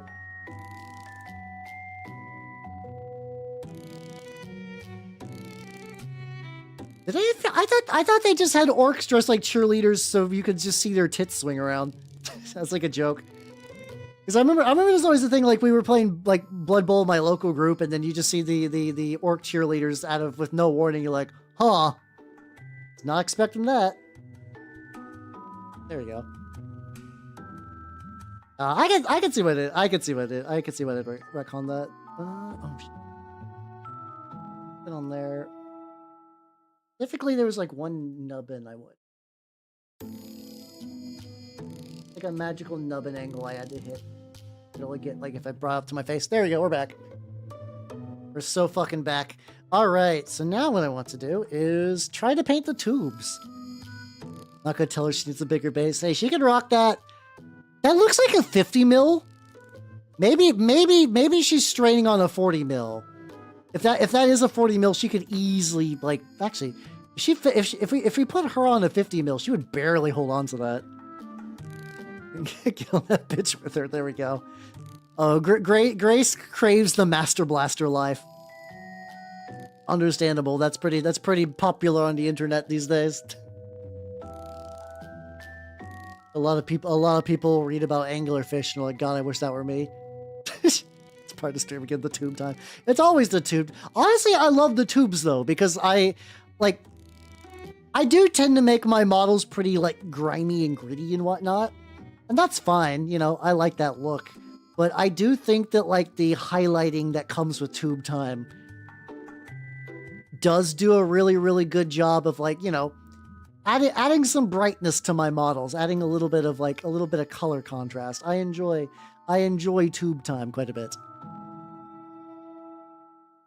Yeah, I mean, I guess orcs do keep slaves because, like, you know, food and boredom and whatnot.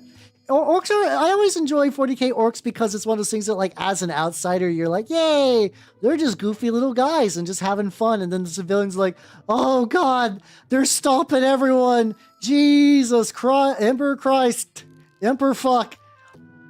We're all dying. Everyone's dying. And then all of us as, like, omnipotent narrators, like, haha. He's just a boy having a good old time. he's just crumping. Listen, it is his mork and or orc given right to crump wherever he wishes. And then you're just like, everybody's like, my family is dead. Pretty great. Okay, so tube layering's going pretty good. I don't think I'm gonna do like pretty heavy tube layering. I just mostly want to like get a good feel for like, especially get those like little bits that have like red on and stuff. I think a little bit of tube fixing. Look out, like,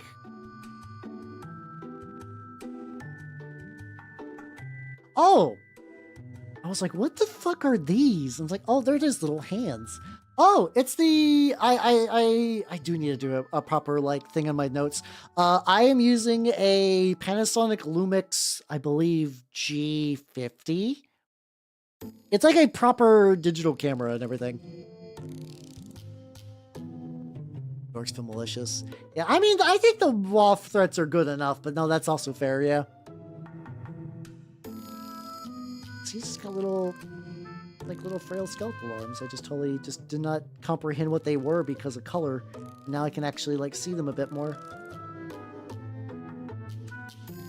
Oh, I guess so this was a good idea for like differentiating the tubes. So I could be like, okay, little skeleton man, guys, little skeleton man hands. Hey, yeah, there we go. And then I can just touch up the red later if I need to. Oh, I need to. I did. So apparently, my graphics card, like my GX, whatever, the software switched from like the GeForce Experience to some other thing. And apparently I just missed the update with that. So my graphics card just did not update for a year. So that's what that was. I just never really noticed that my graphics card wasn't updating, but then I updated my graphics card literally once and it's been fine ever since. Go figure, I guess. At least since I've done that, I've not ran into any issues. And like I've not had to restart my computer nearly as much. So I'm willing to just write that off as that's been solved. Like I'm not running into any more problems. Even if I did this piecemeal, how the fuck do I reach some of these angles? I know they do. See, I mean, I think for that, just because, like, I mean, you know, I mean, I think some of that just because ogres are just supposed to be like kind of like a cruel, like they're ogres, like they, you know, grind your bones to make your bread. I'm not surprised that they're kind of like unnecessarily cruel like that. That kind of fits the theming for at least fantasy stuff for sure. Yeah, you know, computers are just fun like that. Sometimes a little goofy thing will just derail everything. I'm glad it's gone though, because that was legitimately causing me like, unironically, like I would like have to end stream and I'd just be like, fucking God, oh. Like that, like I'm glad that I'm like experienced enough as a this is gonna sound stupid, but like, you know, I've been doing this long enough that like I would not let something like that totally get my like myself menhair to the point where I would just stop streaming for the night. But like, ooh man, did it hurt. Oh man, did that hurt. So I'm glad it seems to at the very least be done for now. There we go. But yeah, no, that's the camera I use and everything's good now. Yippee. Hell yeah. I like it when things work on twitch.tv/Halbernaut. Let me go. Beat the guy. I mean, mind you, all my knowledge of ogres basically is from like second, third-hand information from Total Warhammer. There is like one of the army books for ogres is at my used bookstore for like $15, and I've always been like just on the fence on picking that up. Because on one hand, I'm not playing ogres or Warhammer Fantasy anytime soon. I actually do have Warhammer Fantasy 6th edition, like the core book for that. But like, you know, that might be. I do enjoy just reading army books for fun. That is just like a fun activity for me. There we go. Oh yeah, just the raiders were really cool. There was a like when I was really early in the Age of Sigmar, there were people. There was a guy who played like the full like raiders at my shop, and it was really neat.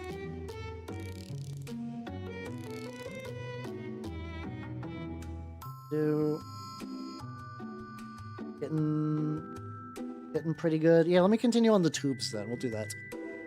How you doing, Shadow? Welcome. It really is. I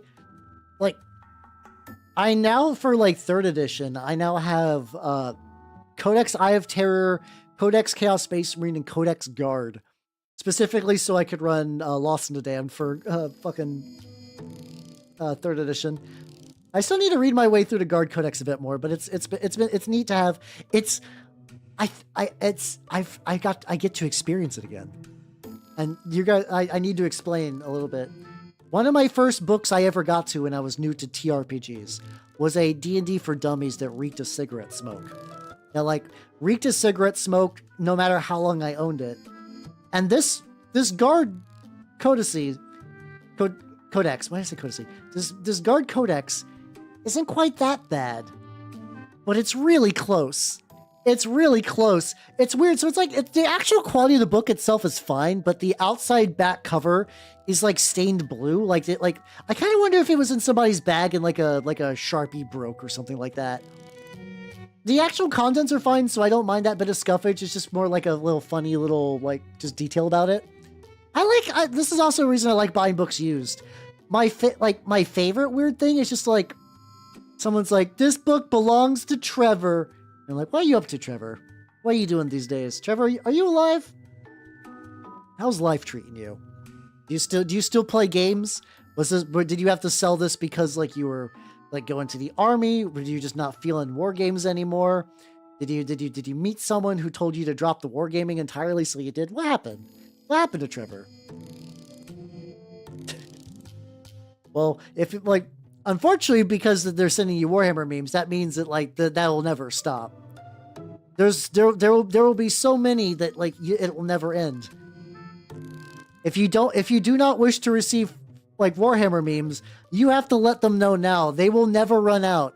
You can never let them run out naturally. It won't happen. There's just too many. It's inexhaustible. Warhammer 40k memes are a renewable resource. So you either strap in and enjoy it, or you're not getting off this ride. I'm just letting you know. Yeah, or it's like just mentioned like they're like for TRPG ones where it just has like all the party members on it. Like, that's fun.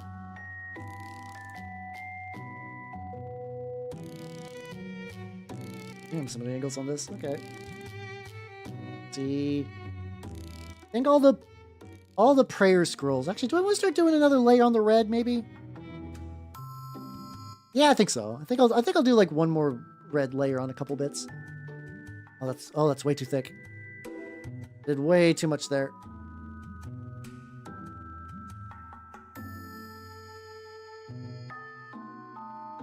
Oh.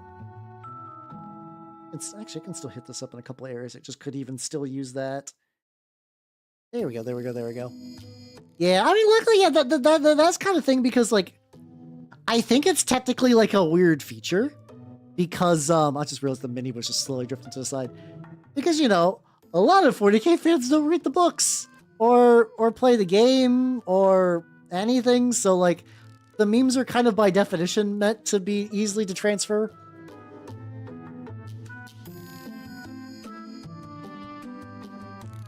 There we go. See like a little bit on there in the back. Oh yeah, that is usually cool. Like you see a little bit of something and you're like, okay, I want to follow up on this. I do want to follow up on this.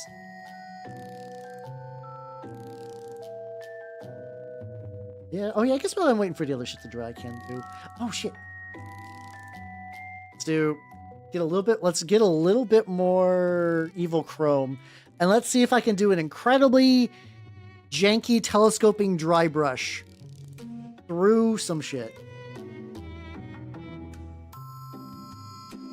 So this is I really enjoyed this brush, and it is like now basically like rock solid. Like maybe it'll still work as a dry brush? Find out. Looks like it kind of is actually. Hold on. Can I test this here? Okay, the bristles are hard, but it still functions. Okay.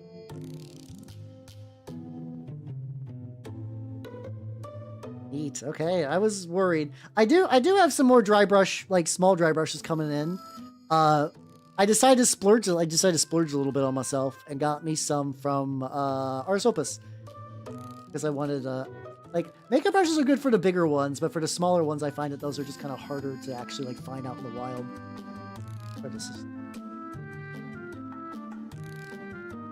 It's actually still too small. What other one do I got? I could just take a very small brush.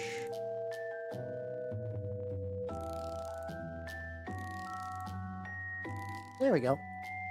Let's go. But yeah, no, having the infinite well of like memes and stuff is pretty, like, you know, it is a good way to get like dip your toes in and figure out what you like and stuff. I can't complain too much.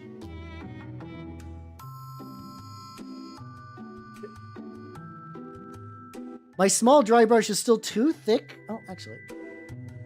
Oh god. Okay, hold on. Maybe if I do like this angle. It's still kind of working. I guess what I say, so this is like armature wire. Like it's actually like not super. The big glue-in thing is that I decided to use more what's it called? Crusty flush bullshit. So that way it's like pretty sturdy. Like it's more likely to snap off of its own base than it is the actual like connection point for the tubes, which is kind of neat.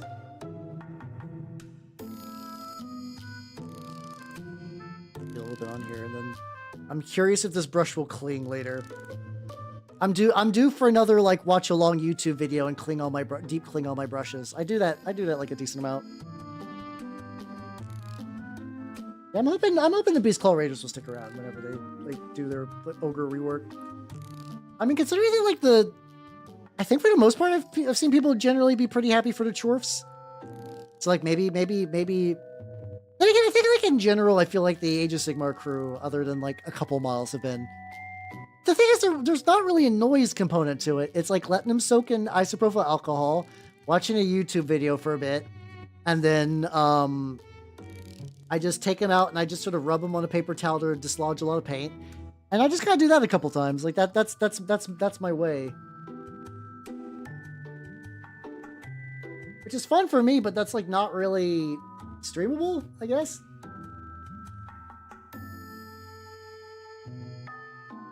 Shit, but that's, you know, it's in the back, it's fine. Like in the meantime, I can go ahead and get a little bit more of the barbarian skin that I use for the. I got into the groove. I felt the groove overtake my body. Do people listen to that? I will fully admit that like ASMR is like almost like an entirely like foreign concept to me. Like I can understand why people like it, and it's like there are also people that like get disgusted when they hear ASMR. Like it just causes like a visceral, full body negative reaction. I'm not quite at like that level either, but it doesn't really do much. I've not really found like the magical ASMR that I'm like, okay. I think the closest I've got, there's a VTuber named Shimada who does it from time to time, and she does like this like kind of like drum noise. It's like, it's not like, I don't know, what's the best way to describe it? It's like, okay, this is kind of it's a nice noise. It's not doing anything like relaxation wise. Like, oh, this is a nice drumming noise you got there. How you doing, Lord of Bones? Welcome. I'm working on my Lord of Signals, Master Signals. I forget which. I'm working on Jonathan Signals today, and it's turned out pretty good. The more paint I put in here, the more like, I guess, parchmenty it becomes. How you doing, Starfire? How you doing? Yeah, oh yeah, that's a pretty common reaction, to be fair. That's a pretty common reaction. I know people who get like full on like there's disgust reaction, there's some that just get like pissed. Like it's like if they hear like ASMR stuff, they want to fight. Which I'm curious what like the science behind that is. It's looking nice. Oh, thank you. That's what I've been doing a lot of, honestly, today. Like, what do you mean the wood soup girl? What does that mean? What is wood soup?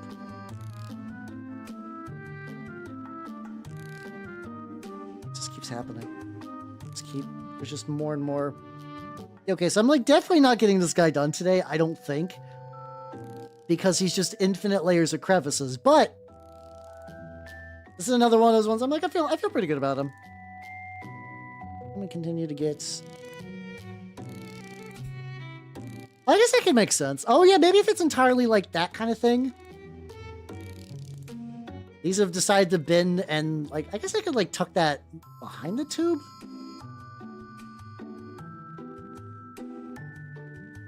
Oh yeah, no, I actually like, I don't think it was originally supposed to be behind the tube, but I kind of much more prefer it behind the tube. Hey, there we go. Nice soup. Oh yeah, so there's people that do like ASMR as like them as a person doing a thing, and then they do like ASMR as like, here's me just like, I don't know, making a weird noise. Okay, that's fair. If you crave the bowl of soup, the wooden soup, that makes sense. Wood soup, what?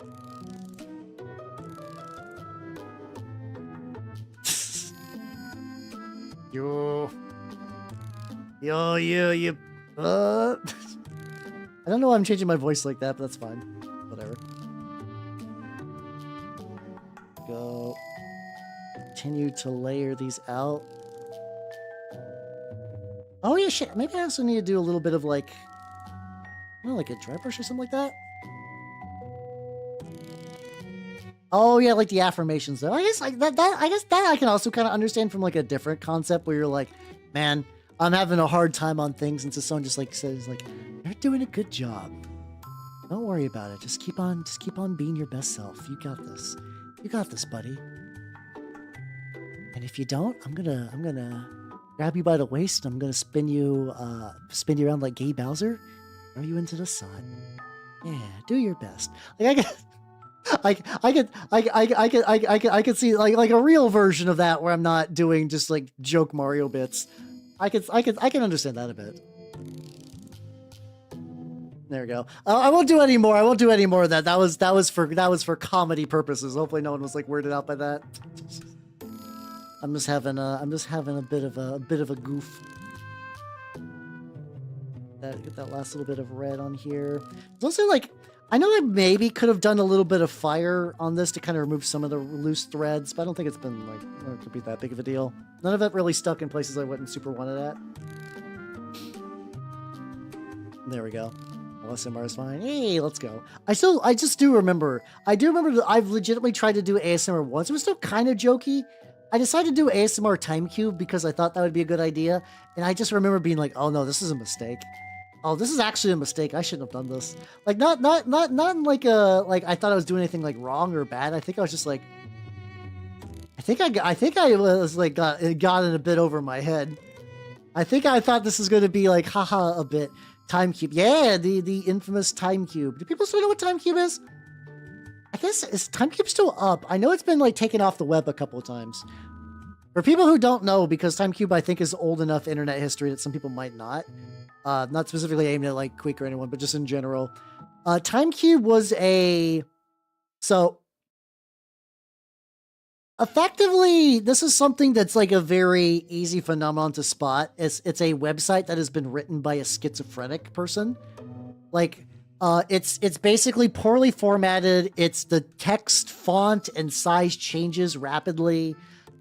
It was basically just one guy going on a weird rant about like how people are educated to be stupid and how time isn't actually how time is being taught in schools and stuff like that. You know, just like schizophrenic ramblings, but sort of at a period in time where that was still novel on the internet. I mean, arguably, like, we're at the period of time where, like, schizophrenic ramblings are just kind of done through, like, long Twitter chains. So, like, even the artistry behind it is kind of gone, which is a weird thing to say, but that, like, there was, like, you know, it's not great. These people need help, but it's a fascinating look into someone's psyche this way.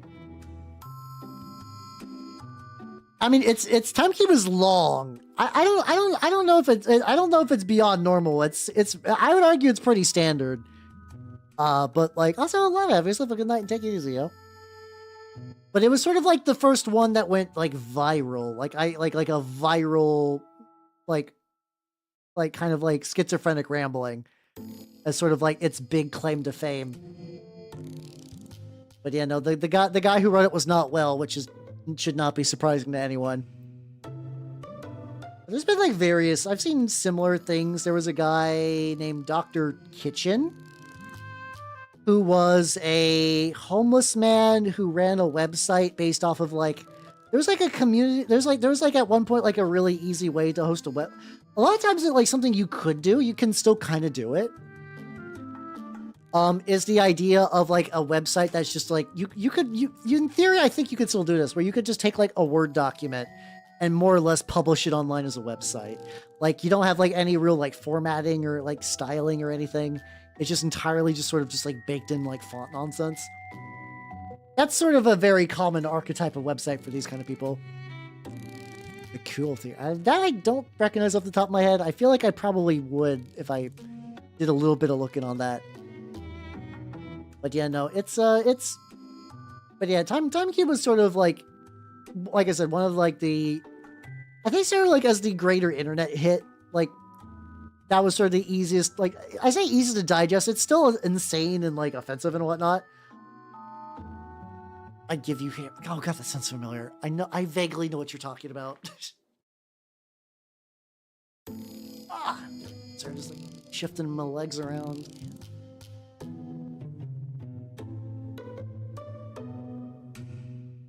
So I gotta get like up. I gotta get like up in that skeleton shit. I gotta get like real deep in that skeleton's guts.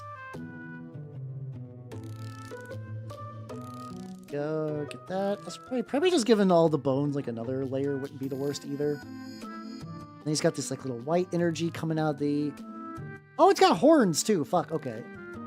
Got horns and flames coming out the side. Okay. I need to wait for that to dry a little bit and like make an attempt on the horns. There we go. There we go. I'm very happy the way the lad's turn out though. Alright, things I want to do. Kind of a... Oh! Ulalilia, he was the guy he used to like listen to music on various different speeds as well. Like he would take like a Bubsy 3D song and do it at like 1000% and at like 950% and like 0.001%. Like basically just sort of like record at different speeds and put them in these like big collections. I find Ulalilia fascinating as well. Oh god, I've never read his book. Wait a minute. Starfire, my friend actually has his book. Grace, I have his book. You two know each other? You two know? You two know? Are you each other's friends and just not aware that you're watching the same internet elf? I always thought Lily was kind of neat for like, he was sort of one of those like wildly like autistic people, but like, as far as I'm aware, correct me if I'm wrong, I don't think Ulalilia ever was like malicious. Like, I don't think he ever had like a full like Christian arc of just becoming a monster. I think it's just like always just like, yeah, just kind of an online weirdo. You're a singular weirdo. Well, apparently not. There's many weirdos like you online. Also reading Ulalia's book. I also didn't he effectively like quit the internet? Like he did. It was like something to the degree of like, hey, I'm just gonna quit. It's just effectively pieced out. Yeah, I also hate that. I will fully admit is like I was somebody who like I was fascinated by Chris Chan and I would follow a lot of stuff, but I always hated the idea of like interfering. Like I enjoy me some online weirdos. I really like me some online weirdos. However, the idea of interacting with them directly is just fucking like vile to me. Like I just like that. I always like that people like for me, like Chris was always in like it is to be fair, it is really weirdly voyeuristic. I don't disagree with that. Like I don't regret the time that I was focused on like Chris. I just like, you know, I would just kind of like read the articles on the bus like when I was going to like the shitty job I worked at the time. And it was like neat. But like the thing is like it's always just kind of like for me the interesting Chris was always like what was it called? Where it's like when Chris was just like a local character in their town, just kind of just like, yeah, wandering around the mall, playing the Game Boy, has the attraction sign, trying to get a boyfriend-free girl, and you're like, okay, that's fun, that's neat, that's like a very weird slice of life. But then when you got people like trying to like directly like become part of the story and like like shove the medallion up your ass or else I'll like, I don't know, do some weird blackmail bullshit. Like, I think the only one I was kind of okay, like Liquid Chris was fine a little bit because it was like, I don't know, not done as maliciously as some of the other stuff, but yeah, I find it because like that was just kind of a category of internet person where it's like, people like you would run into these people in like forums or just like have their own like weird blog where they're just kind of like, you know, just kind of out of their gourd, but just kind of living their life and doing whatever. Like there's like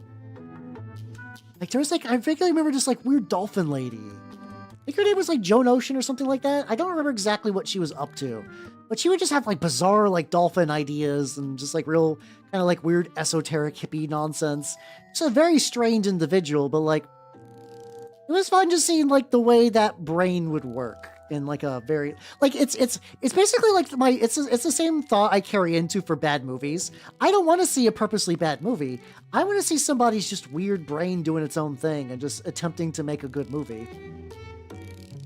Like that kind of shit's fun for me personally. But yeah, the idea of like actively like trying to get involved, it's like, no, I'm good. I don't want it.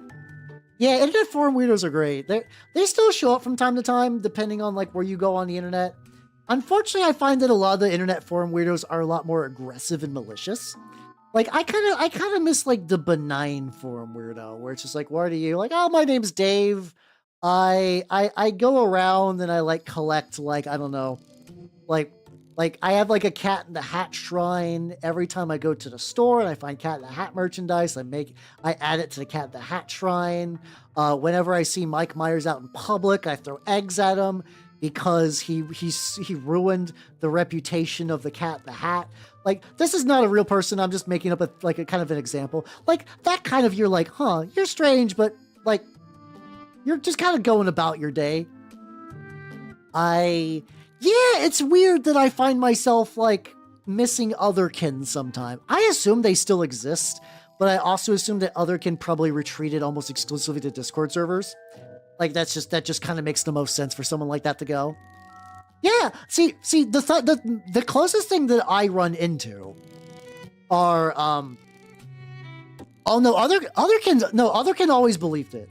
That was never a bit. Like that was the thing. That was never a bit. But for a while, it was like someone like, yeah, actually, like I'm a fictive kin. I have Goku and Peppa Pig in my head. I'm pretty cool. Yes, I have BBC Sherlock and the Onceler in my multiple system. Like that was kind of like benign, goofy bullshit. Like that wasn't too bad. But yeah, oh, did they move to TikTok? Oh god, I guess that makes sense. See, as like a child, that's fine, and I do have to also as an adult, like the realization that probably a lot of these people on Tumblr were probably like kids.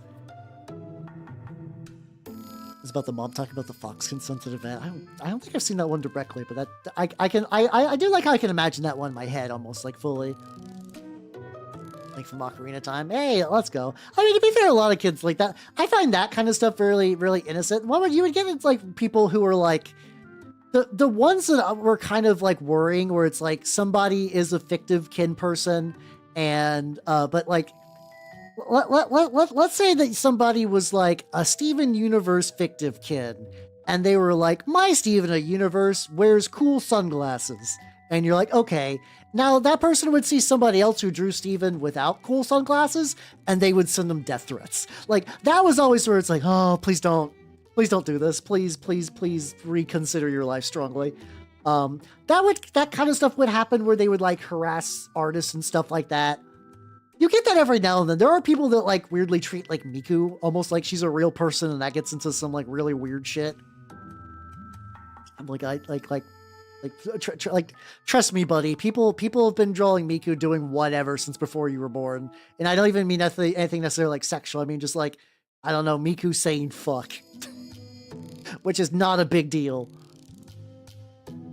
Okay. Oh yeah, no. That was, I chose Steven Universe for that reason, because yeah, there were like weird death threats about it, which is funny for a show that was like, let's all get along and be friends and overcome all of our weaknesses and differences, and then you're like, oh god, why are you people like this? I think there was just at some point, there was kind of like a weird like malignant quasi-fandom that kind of just happened in a lot of places on the internet. And I don't know if that's just like a group of people that just didn't like I kind of complain about like people who are not internet people now. Yeah, Mika would never be intrigued by a pipe bomb. Never in a million years. Sick fucks. She's a Vocaloid. She would never unsafely drive a forklift. You bastard. Yeah. Oh god. Yeah. No. It was. Yeah. No. It was like bad. That kind of like weird. Like, and we still get this every now and then. Like usually a lot of times it's like once again, there are like people who's like, you know, they only get joy in life if they're like using being online as like a bludgeon on people. That's always just kind of existed, and you still get that from time to time. It's kind of sad. It makes me it's kind of a bummer. Yeah, Mika would never eat slop like Domino's pizza. You sensitive shits. Yeah, everyone knows Tato works at McDonald's. No, sorry, Domino's. No, Lynn works at McDonald's. Get your facts right, idiot. Yeah, I don't know. But I should also probably explain for people who don't know, because I just realized I went like 3 tangents deep. Other kin. So, there are people, where people continue to be people, who were like, okay, I am not a human. Which I realize coming from me is rich, but hear me out. The idea was like, okay, I was clearly born, I am a animal. Usually, like, you know, you would be like, in theory, in the past, it'd be like, I'm a wolf trapped in a man's body. But then you would eventually, there was almost kind of like an otherkin sort of like effectively just power scaling. So you get like, I'm actually like an angel, or like, oh, I'm actually like the devil. Or, you know, you would get weird shit. Like, a lot of dragons and fairies were pretty common too. Cause like, you know, fantasy nerds, whoopee. And then you would get people that were like, win another level, and they're like, okay, fictional characters are real. Fictional characters always are real. And what happens is that when an author writes a story, they're not really like making up a character. They're kind of tapping into this other realm. Like kind of like the platonic ideals. Like the, you know, the idea that like the kind of like Greeks are like, there's a platonic ideal of a dog, and people are just reaching, like dogs are just reaching out to the state of the perfect dog. Like sort of like that, but for like actual like characters. Oh god, Final Fantasy House is even like a whole other layer on top of that. But these people would be like, okay, I am in my brain, I am a reincarnated Sherlock Holmes.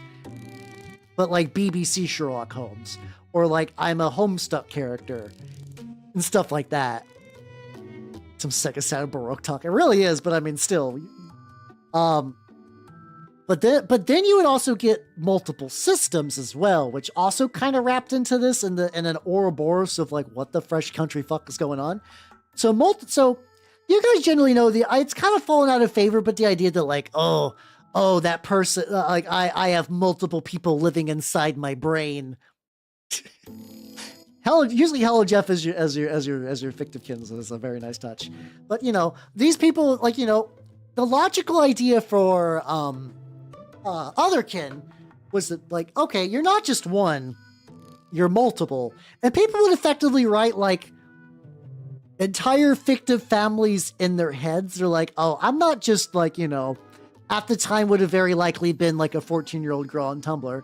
I'm actually like a 23-year-old man, a 87-year-old like old woman. I'm like 7 different kids, a dog, and their guardian angel, all in my head. And depending on when you talk to me, I will turn into them. Like, I'll basically get them out of the mind palace where they live, and then I'll go say, hey, and they'll have like different like, I'm gonna be real, Homestuck typing quirks, because typing quirks do come from a place. Not that Homestuck like was like ripping them off. It's that these kind of people existed in the internet for ages, and then Homestuck, as sort of a pastiche of the internet at the time, basically just kind of like kept going with that idea. And a second book by hand and take it to my grave.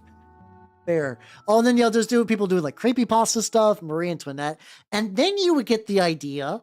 Some people were like, okay, I'm not an entire family of people in my head. What I actually am is I'm a Airbnb in my own brain, where like people would come in and out. You could trade multiple systems people with your buds. Did you call someone a slur on the internet? That wasn't me. That was Derek, my 27-year-old druggy multiple system person. We kicked him out of the house. He's no longer in my brain now. I should not be held accountable for anything I said. That wasn't me. That was Derek. Derek's an asshole. You would get people like that. Yeah. I'm sure. Yeah. Oh god. That's how you doing, Demon Face Shay. Thank you for the subscription on YouTube. Deep in the talk of stuff. Oh, was Jeff the Killer who wrote that? Yeah. People would do that. Yeah. Yeah. It's like, I do, like, the thing is, I don't even think it's copium for a lot of these people. I do think it's just, a lot of these people are just kind of creative dorks. And they kind of get yes-anded by other creative dorks, and they want to fit in. And, like, some people were, like, genuinely mentally unwell.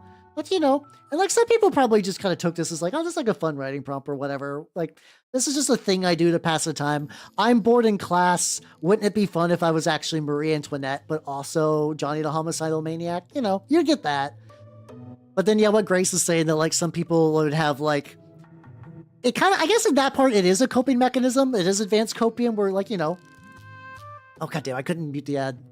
Oh, wait on there. Currently what I'm doing is I'm doing, like, little thin highlighty bits. Stuff that is just absolutely going to get destroyed by the enamel wash. I say destroyed as in, like, not in, like, a bad way, but, like, sometimes I'll do these, like, little, like, shade kind of build-ups and they kind of get whatever.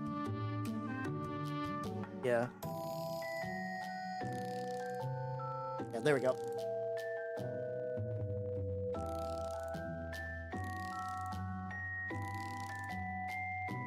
There we go. We're back, yippee. Yeah, it is effectively kind of like, for some people it is advanced copium because they can just kind of offload the like, any wrongdoings onto someone else. It is like blaming. Yeah, Grace, personally, I'm kind of in the belief that a lot of people that are sort of like unfortunately like misanthropes and just kind of misguided lost people on the internet are nerds getting yes-anded by like, creative dorks just getting yes-anded in terrible ways. Like, are there bad people on the internet? Yeah, I do, like, it's people. But I do actually believe there are, like, a lot of kind people that just kind of get, like, swept up to some bullshit. And it's real unfortunate for them. It's real unfortunate for them. Time to get started. Oh, no. Oh, yeah. Oh, sorry. I misread that as, like, Aslan, you're like, you know what? fuck it, I'm gonna be a multiple system. I'm like, oh no. I do not wish to bring this curse upon the earth. But yeah, no, yeah, you should work on some figures, yo. You should work on some minis. Hell yeah. Do I want to try doing the scrolls? I don't know. I might continue to. Oh, yeah, I need to do like little bits of like the. But yeah, the thing is, I actually do think these people are. I cast multiple system on you. The mental form of I cast testicular torsion. But yeah, no. Oh God, no! That is realer than you would like. Those kind of people did exist as well. And you're like, oh no, this is like a real unfortunate fetish thing as part of your multiple system or other kinness or whatever. But yeah, I have to assume a lot of these people still exist. It's like, I mean, some of these people probably like, they're like, oh God, I was a goofy teen. Well, I'm a functioning adult now with my own friends and like a stable life, and things are going good. I'm sure some of the people kind of like slipped into potentially worse things or just kind of got like in a real bad spot.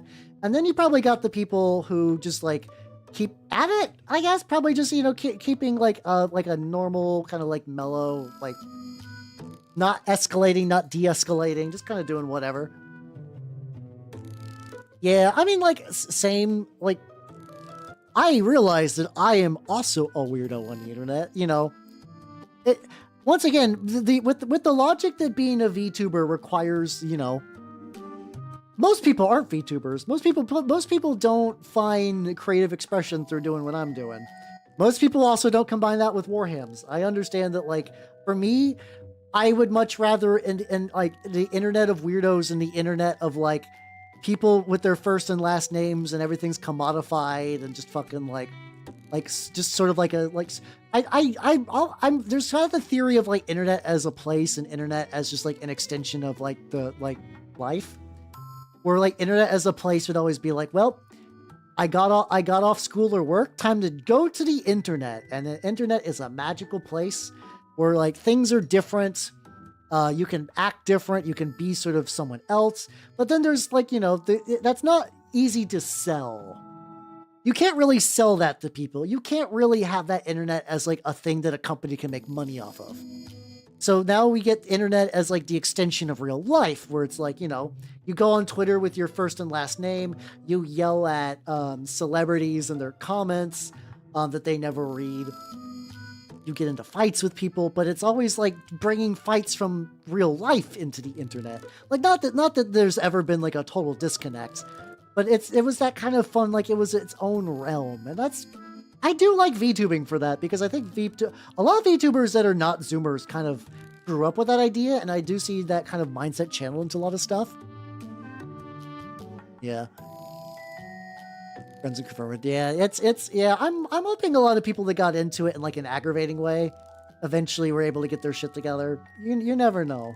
I'm like to give it a benefit of the doubt. Yeah, internet is a wild west, and like now we're especially getting kind of like the final form of that, which is like the internet. The reality is like you know, actively clamping down on the internet. Like, you know, we're getting like the stuff in like the UK, and like I'm fully of the belief that the UK is just like, you know, just a testing ground for a lot of this shit, for sure.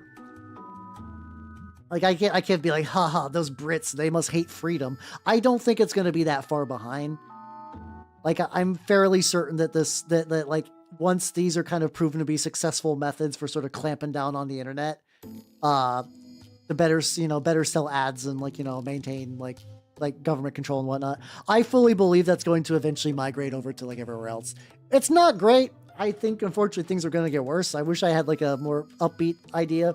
I'm just going to continue to maintain my little cozy core of the internet for as long as I fucking can. That's all I can really do. Yeah.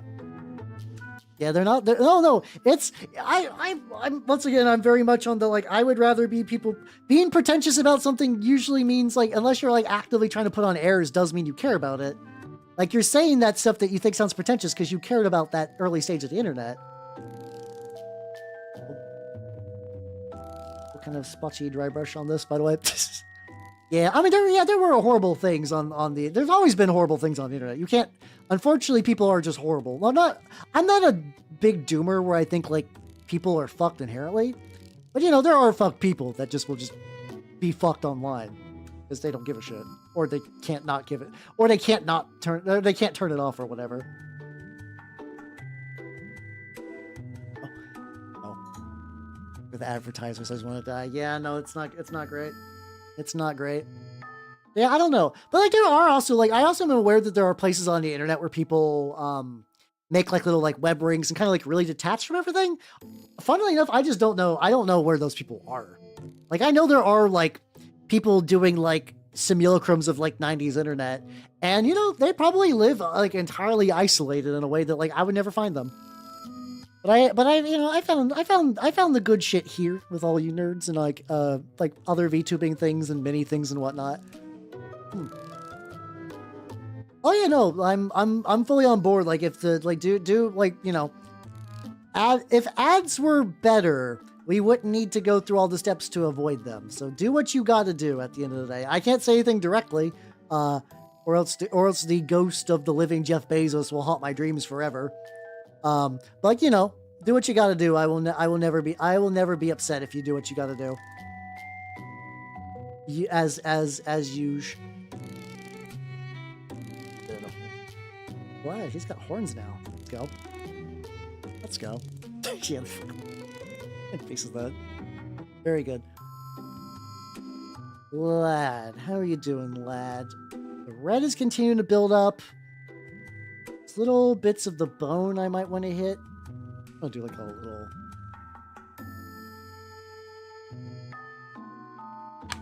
Yeah, you can go on Discord. Plus, we're going to be watching quality cinema like Gore. G-O-R.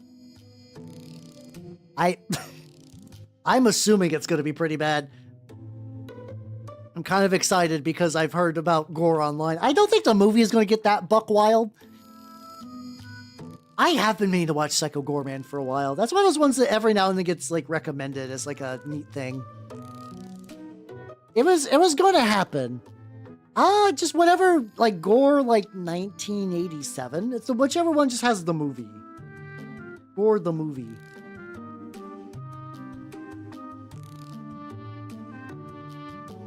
I think it's like I've done this.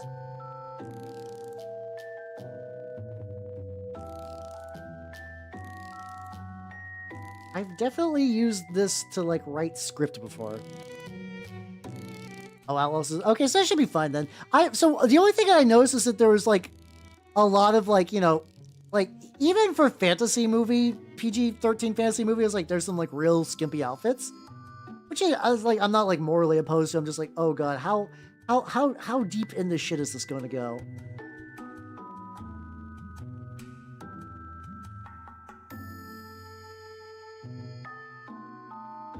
Yeah, this is once again. It was a different time. I don't know. I think Gore's always kind of been its own thing. Yeah, if it's like shitty Conan, I'll be fine. I do like me some shitty Conan. Maybe I just gotta thin this out.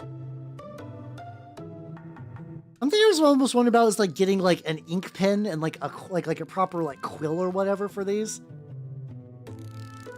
And then I can actually like hold a little bit of ink, maybe.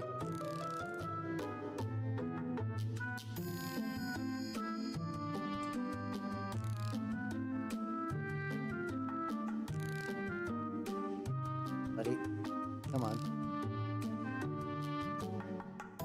I'm a horror gore baby. That's totally fair. That's totally fair. I should get a quill. Yeah. Oh yeah. No, the gore books have spawned a BDSM lifestyle. I think I mentioned this a couple of times just because I find it funny. It's like, you know, when I'm used to fantasy stuff that's like, you know, there is going to be a woman boobing breastily in like a chainmail bikini. I don't mind that. You know, that's its own type of fun.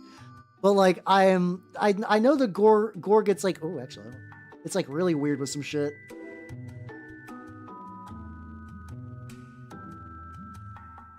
A little better. Some of those are very thick, so I'll need to definitely do some stuff with that. I could do that. I could actually just do that and just like glue them on later. Before written by Ian Watson. Oh god.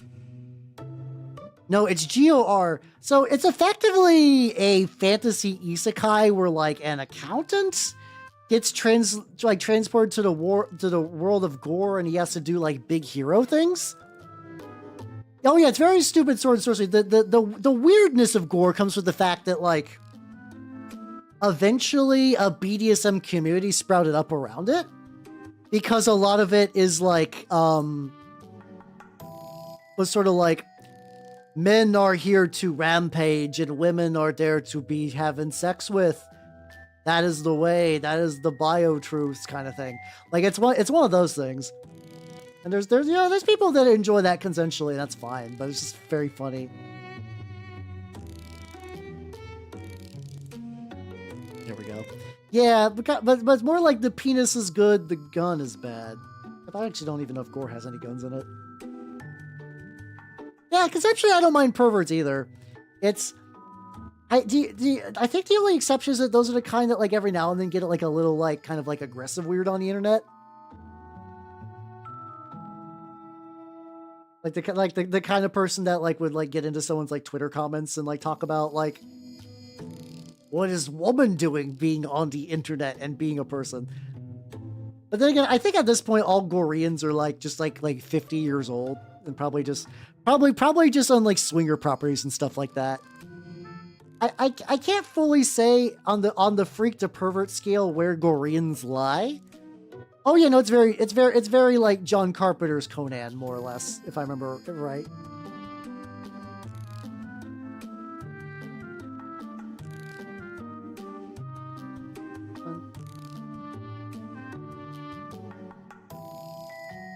Let's say this is going like pretty thin, which is like, it's because like I don't mind if it's like a little faded. I just don't want it to be like, I find it's like even if it's like thin and faded, it still looks pretty. Go on there.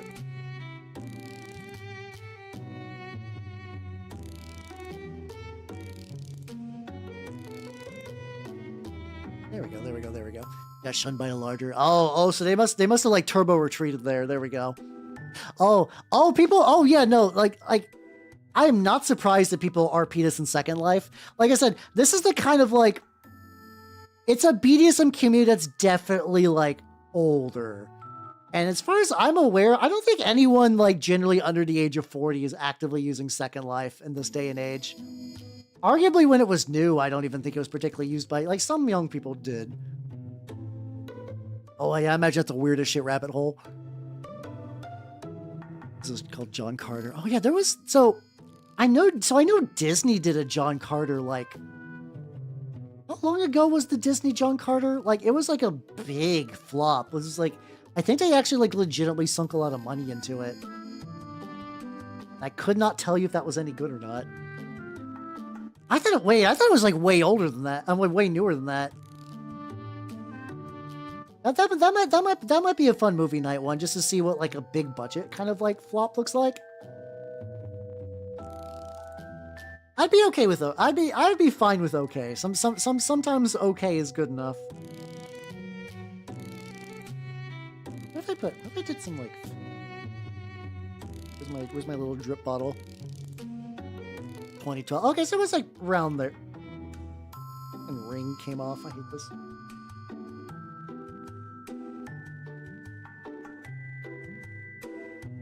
Yeah, I'm sure probably what happened is it was a perfectly serviceable sword and sorcery movie that they just overpaid on, and like, I think for the most part the general public does not enjoy sword and sorcery movies in the way that, say, like we do. AKA most people don't realize it's a genre.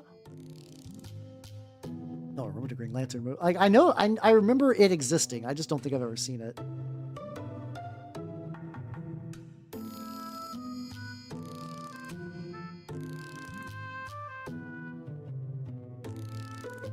So like trying different like thicknesses to the paint. Might have made this too thin actually. It does seem like there's like a magic threshold that if it becomes too thin, it just cannot like actually maintain on the tip. It'll just slide off.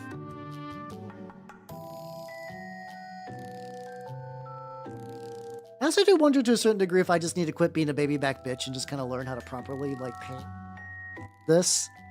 Like, that might just be a thing I need to do. A brush.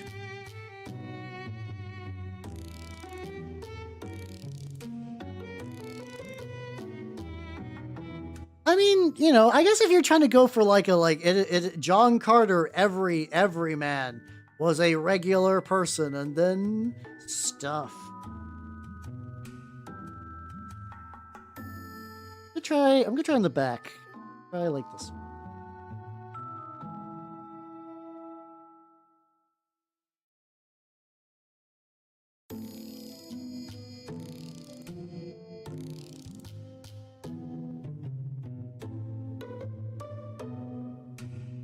Actually, oh, hold on. I think I just needed a brush that had a good point, but had like a deeper well. I'm getting it.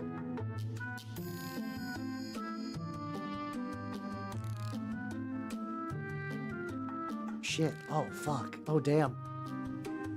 I'm evolving.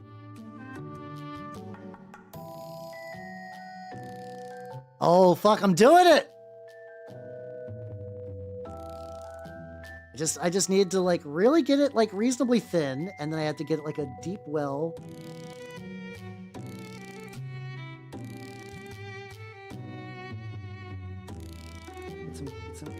Get some good wiggling.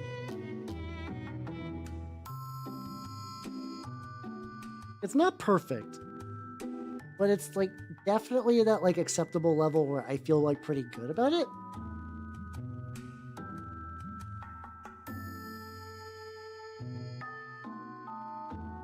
There we go. Oh, okay. I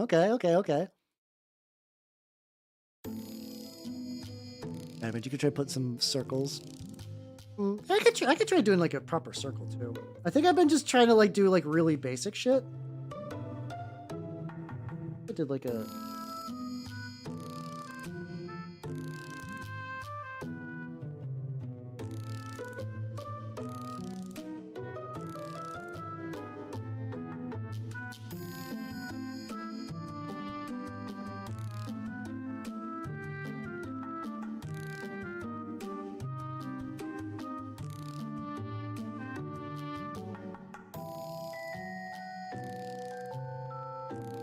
Oh, let's fucking go. I think I'm doing it. Becoming a higher level being. But the secret's apparently just trying to like do like a shitty shape and then just doing some wiggles around the shape. I might need to repaint over the other ones because I think I'm getting the sauce. I'm starting to believe I really am. You're not wrong. A little bit on the wire too. That's...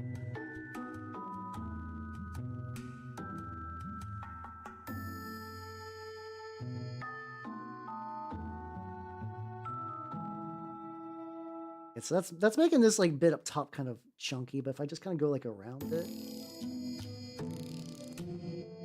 then oh god, okay.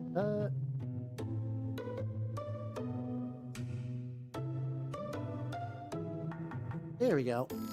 Some more Bloodborne miniatures. Oh, you should definitely do that. This is a marketing and is this? So it was just kind of like there was just like a trend of these like bigger things flopping, and they just kind of like fucked up. I just kind of go like get like a weird scribble, you know, just kind of doing some shit. So just like do like a fuck it. We doing a square, and then we doing some wiggles around the square. Then I do a, maybe like, some other stuff.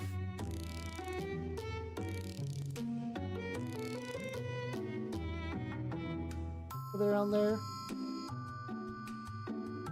Hey, let's go.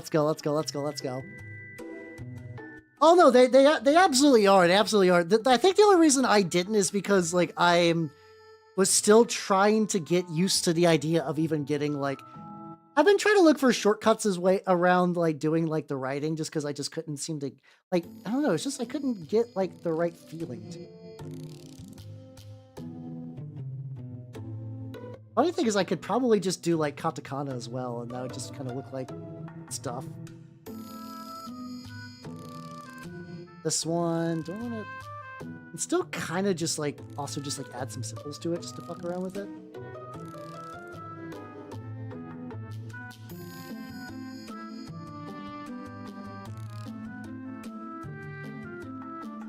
Actually, oh yeah, it's actually kind of fun. Yeah, I can just kind of just add just stuff.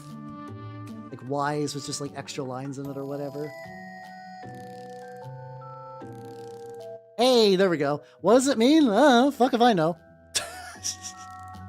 Oh, there we go. Excellent. Yeah, I think I legitimately like finding this brush. So like that's something that I notice a lot is like really good mini painters will have these like pristine brushes. Like this is a relatively fresh Rosemary and Company size 0, but they tend to use like these like longer brushes. I also think I really need to take care of this one. Or just keep trying to like keep like these brushes with like the where it's like it can hold a lot of paint, but you're still mostly, even for smaller stuff, you're still mostly just writing with the tip.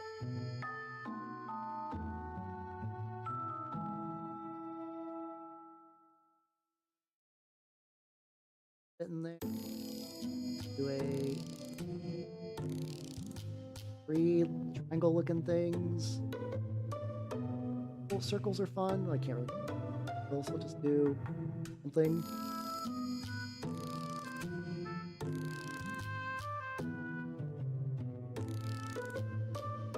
This is. How did it take me this long to like figure out how to do? Hold on. Okay, so I got script on all these. Now everybody, here's the real challenge.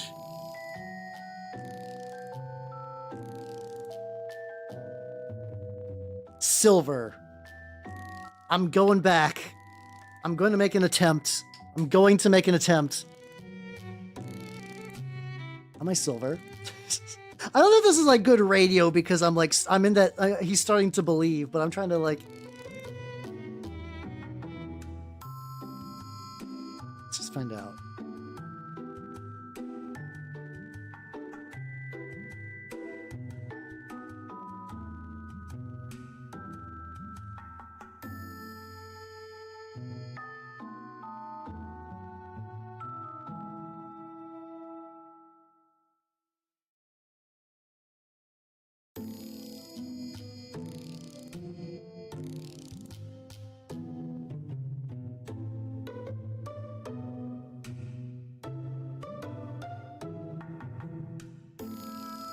No, that doesn't look too bad. Probably still need to get like a little bit thinner, but I'm actually okay with leaving like some just kind of just like random arcane scribbles on the knee. I try to do like more shapes, if that made any sense. There we go. How you doing, Dr. Anime? How you doing? Welcome. 1,000 sun form? Not dead. Not dead. Wait, what do you mean? I'm a little lost what you're asking. How you doing? I'm currently I think I've learned how to do like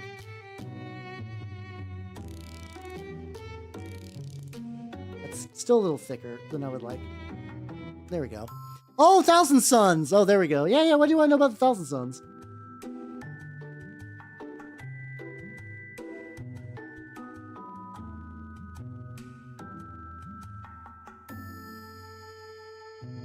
Okay, so it's still gonna take a bit, I think, to get used to that. So the writing on this, because the texturing is a little different on the scroll as opposed to the, what's it called? As opposed to the fabric. Maybe I just gotta like remove more from my brush. Remove a whole bunch from this. Let's see if I just go like.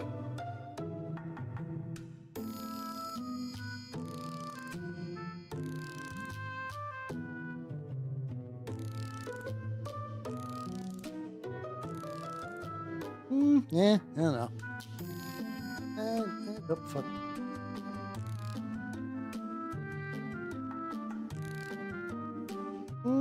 I want to fuck around with a bit more? I think everything else is like relatively covered, so I don't think I'm gonna go much more than that. The arm I'm gonna correct. I think like the stuff on the backpack is not too bad, and then also like the leg symbols I'm kind of okay with. Okay, Mappy, how you doing? I'm starting to believe. I'm learning how to do script and stuff, actually. This is the best script I've done so far. Maybe I just like legitimately need to sit down and like practice my fucking like fake penmanship, which is a funny thing to say. I mean, femboy. I'm just wearing glasses. And ears. That's not that weird. Plenty of people wear glasses and have ears. Sometimes even at the same time. I don't care. Oh, I'm out of drink. It's too late in the night to get more drink.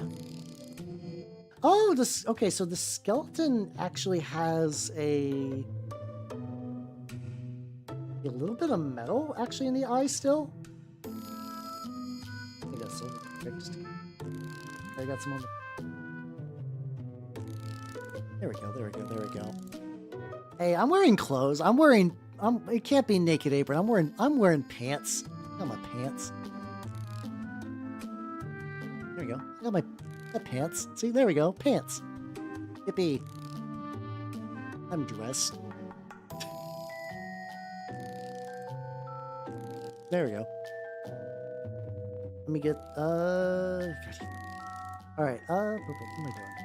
Got limited time left, so I just need to try to look for some, like, easy win areas. I think probably a lot of this is good. Oh, God, yeah, no, I gotta do the hideous flesh lump around the back of the connection bits. Still got, so I had some of the flesh from earlier that, oh, actually, it's still good.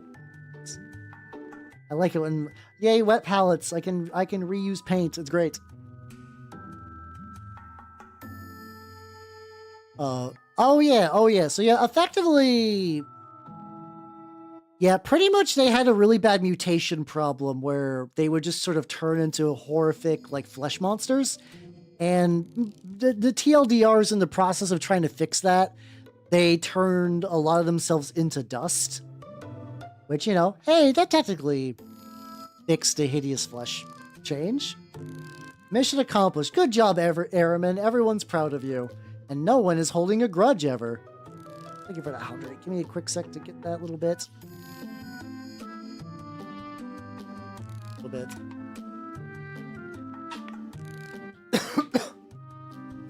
More drink left. Hold on. See, I don't know.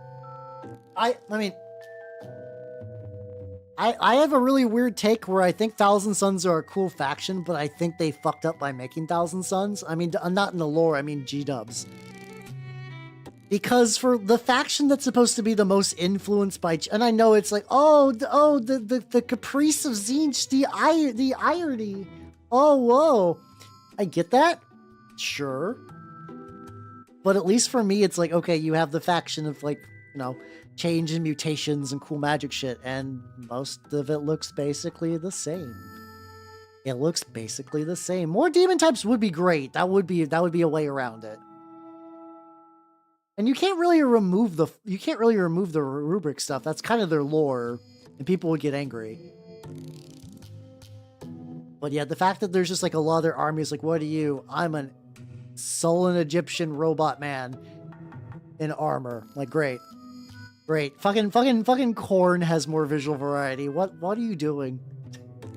And two of their units look basically the same. Eightbound and Exalted Eightbound's really silly. Like their equivalent version of Possessed are just like beer. Just, you know, what do you got, Khorne Possessed? Slightly muscly arms, and like maybe some teeth. I fully believe they dropped the ball on those. Those are not ugly models. I find them the same way with like modern obliterators, where the models aren't bad, but they fall short of what could have been. If that makes any sense. Skull's fucking baller. Hell yeah. Oh, you know, Magnus is a fun Primarch. I don't have any issues with Magnus. I just find that, like, and becoming the Thousand Sons, they're just kind of like, once again, I get the irony of it, but like stasis locked in a way that makes them like not super interesting for the tabletop.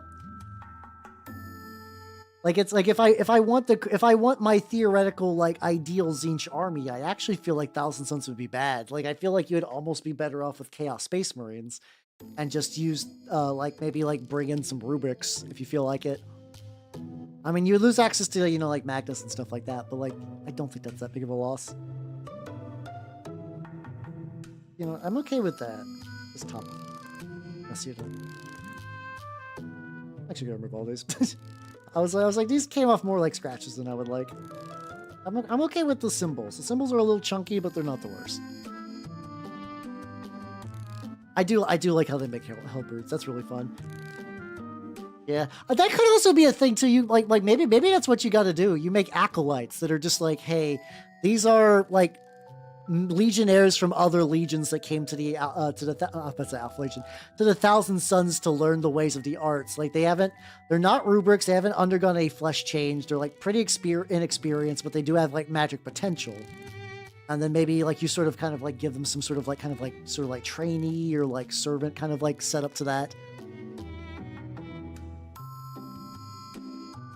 How many Rubik sorcerers work? Oh, so a lot of the sorcerers are just okay. Well, then they should have that as like a, I don't know, maybe like a prior stage from that, like one where you get to see them like working their way. I guess there's probably some ways for that. Maybe to be fair, this is also like as someone who's not super into Thousand Suns, maybe I'm just missing out on a lot of context that like. I could be doing that 40k fan was like, why don't they cater to me? And they're like, oh no, they do. You just haven't read the books and shit. I would be willing to believe that like maybe there's a little bit of that going on. Oh god, look at this hideous flesh skull.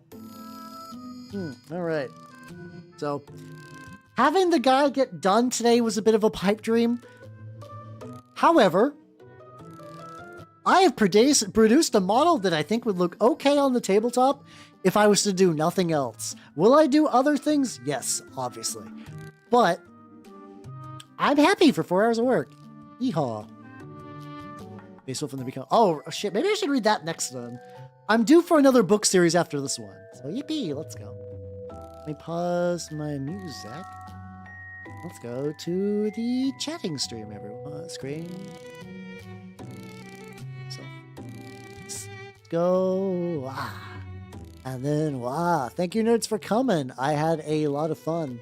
Schedule-wise, tomorrow in the movie night, like I said, we're in the Discord. We are going to be watching Gore. So strap the fuck in for that. On Thursday, we will be watching. I just remembered the wooden soup. On Thursday, I will be playing more Charles. Sorry, it's not Charles. It's just Barkley Shut Up and Jam Gaiden, which I'm pretty excited about. Saturday will be XCOM. Maybe I'll kill a Chosen. I'm hoping I'll kill a Chosen. And Sunday's schedule is going to be weird. I am going to be on D20 Live for as part of one of their charity games. It's going to be Pathfinder 2e. I don't know when I'm going live. If I go live and like in my part of the session when there's enough time to like get a painting stream in, I will do that, and then I'll paint. You know, something. I got stuff to paint. Or, if not, there'll be just that stream. That'll just be the collab stream. But yeah, I'll keep you all posted. Schedules will be available in the Discord and then Twitter and Blue Sky. And sometimes I put them on Instagram when I remember to. And then like the YouTube channel. I put my schedules in a lot of spots. You should all find it. But yeah, with that, I'm going to cut the YouTube nerds loose. So take it easy. So bye, YouTube nerds. Bye-bye. And as far as rating goes,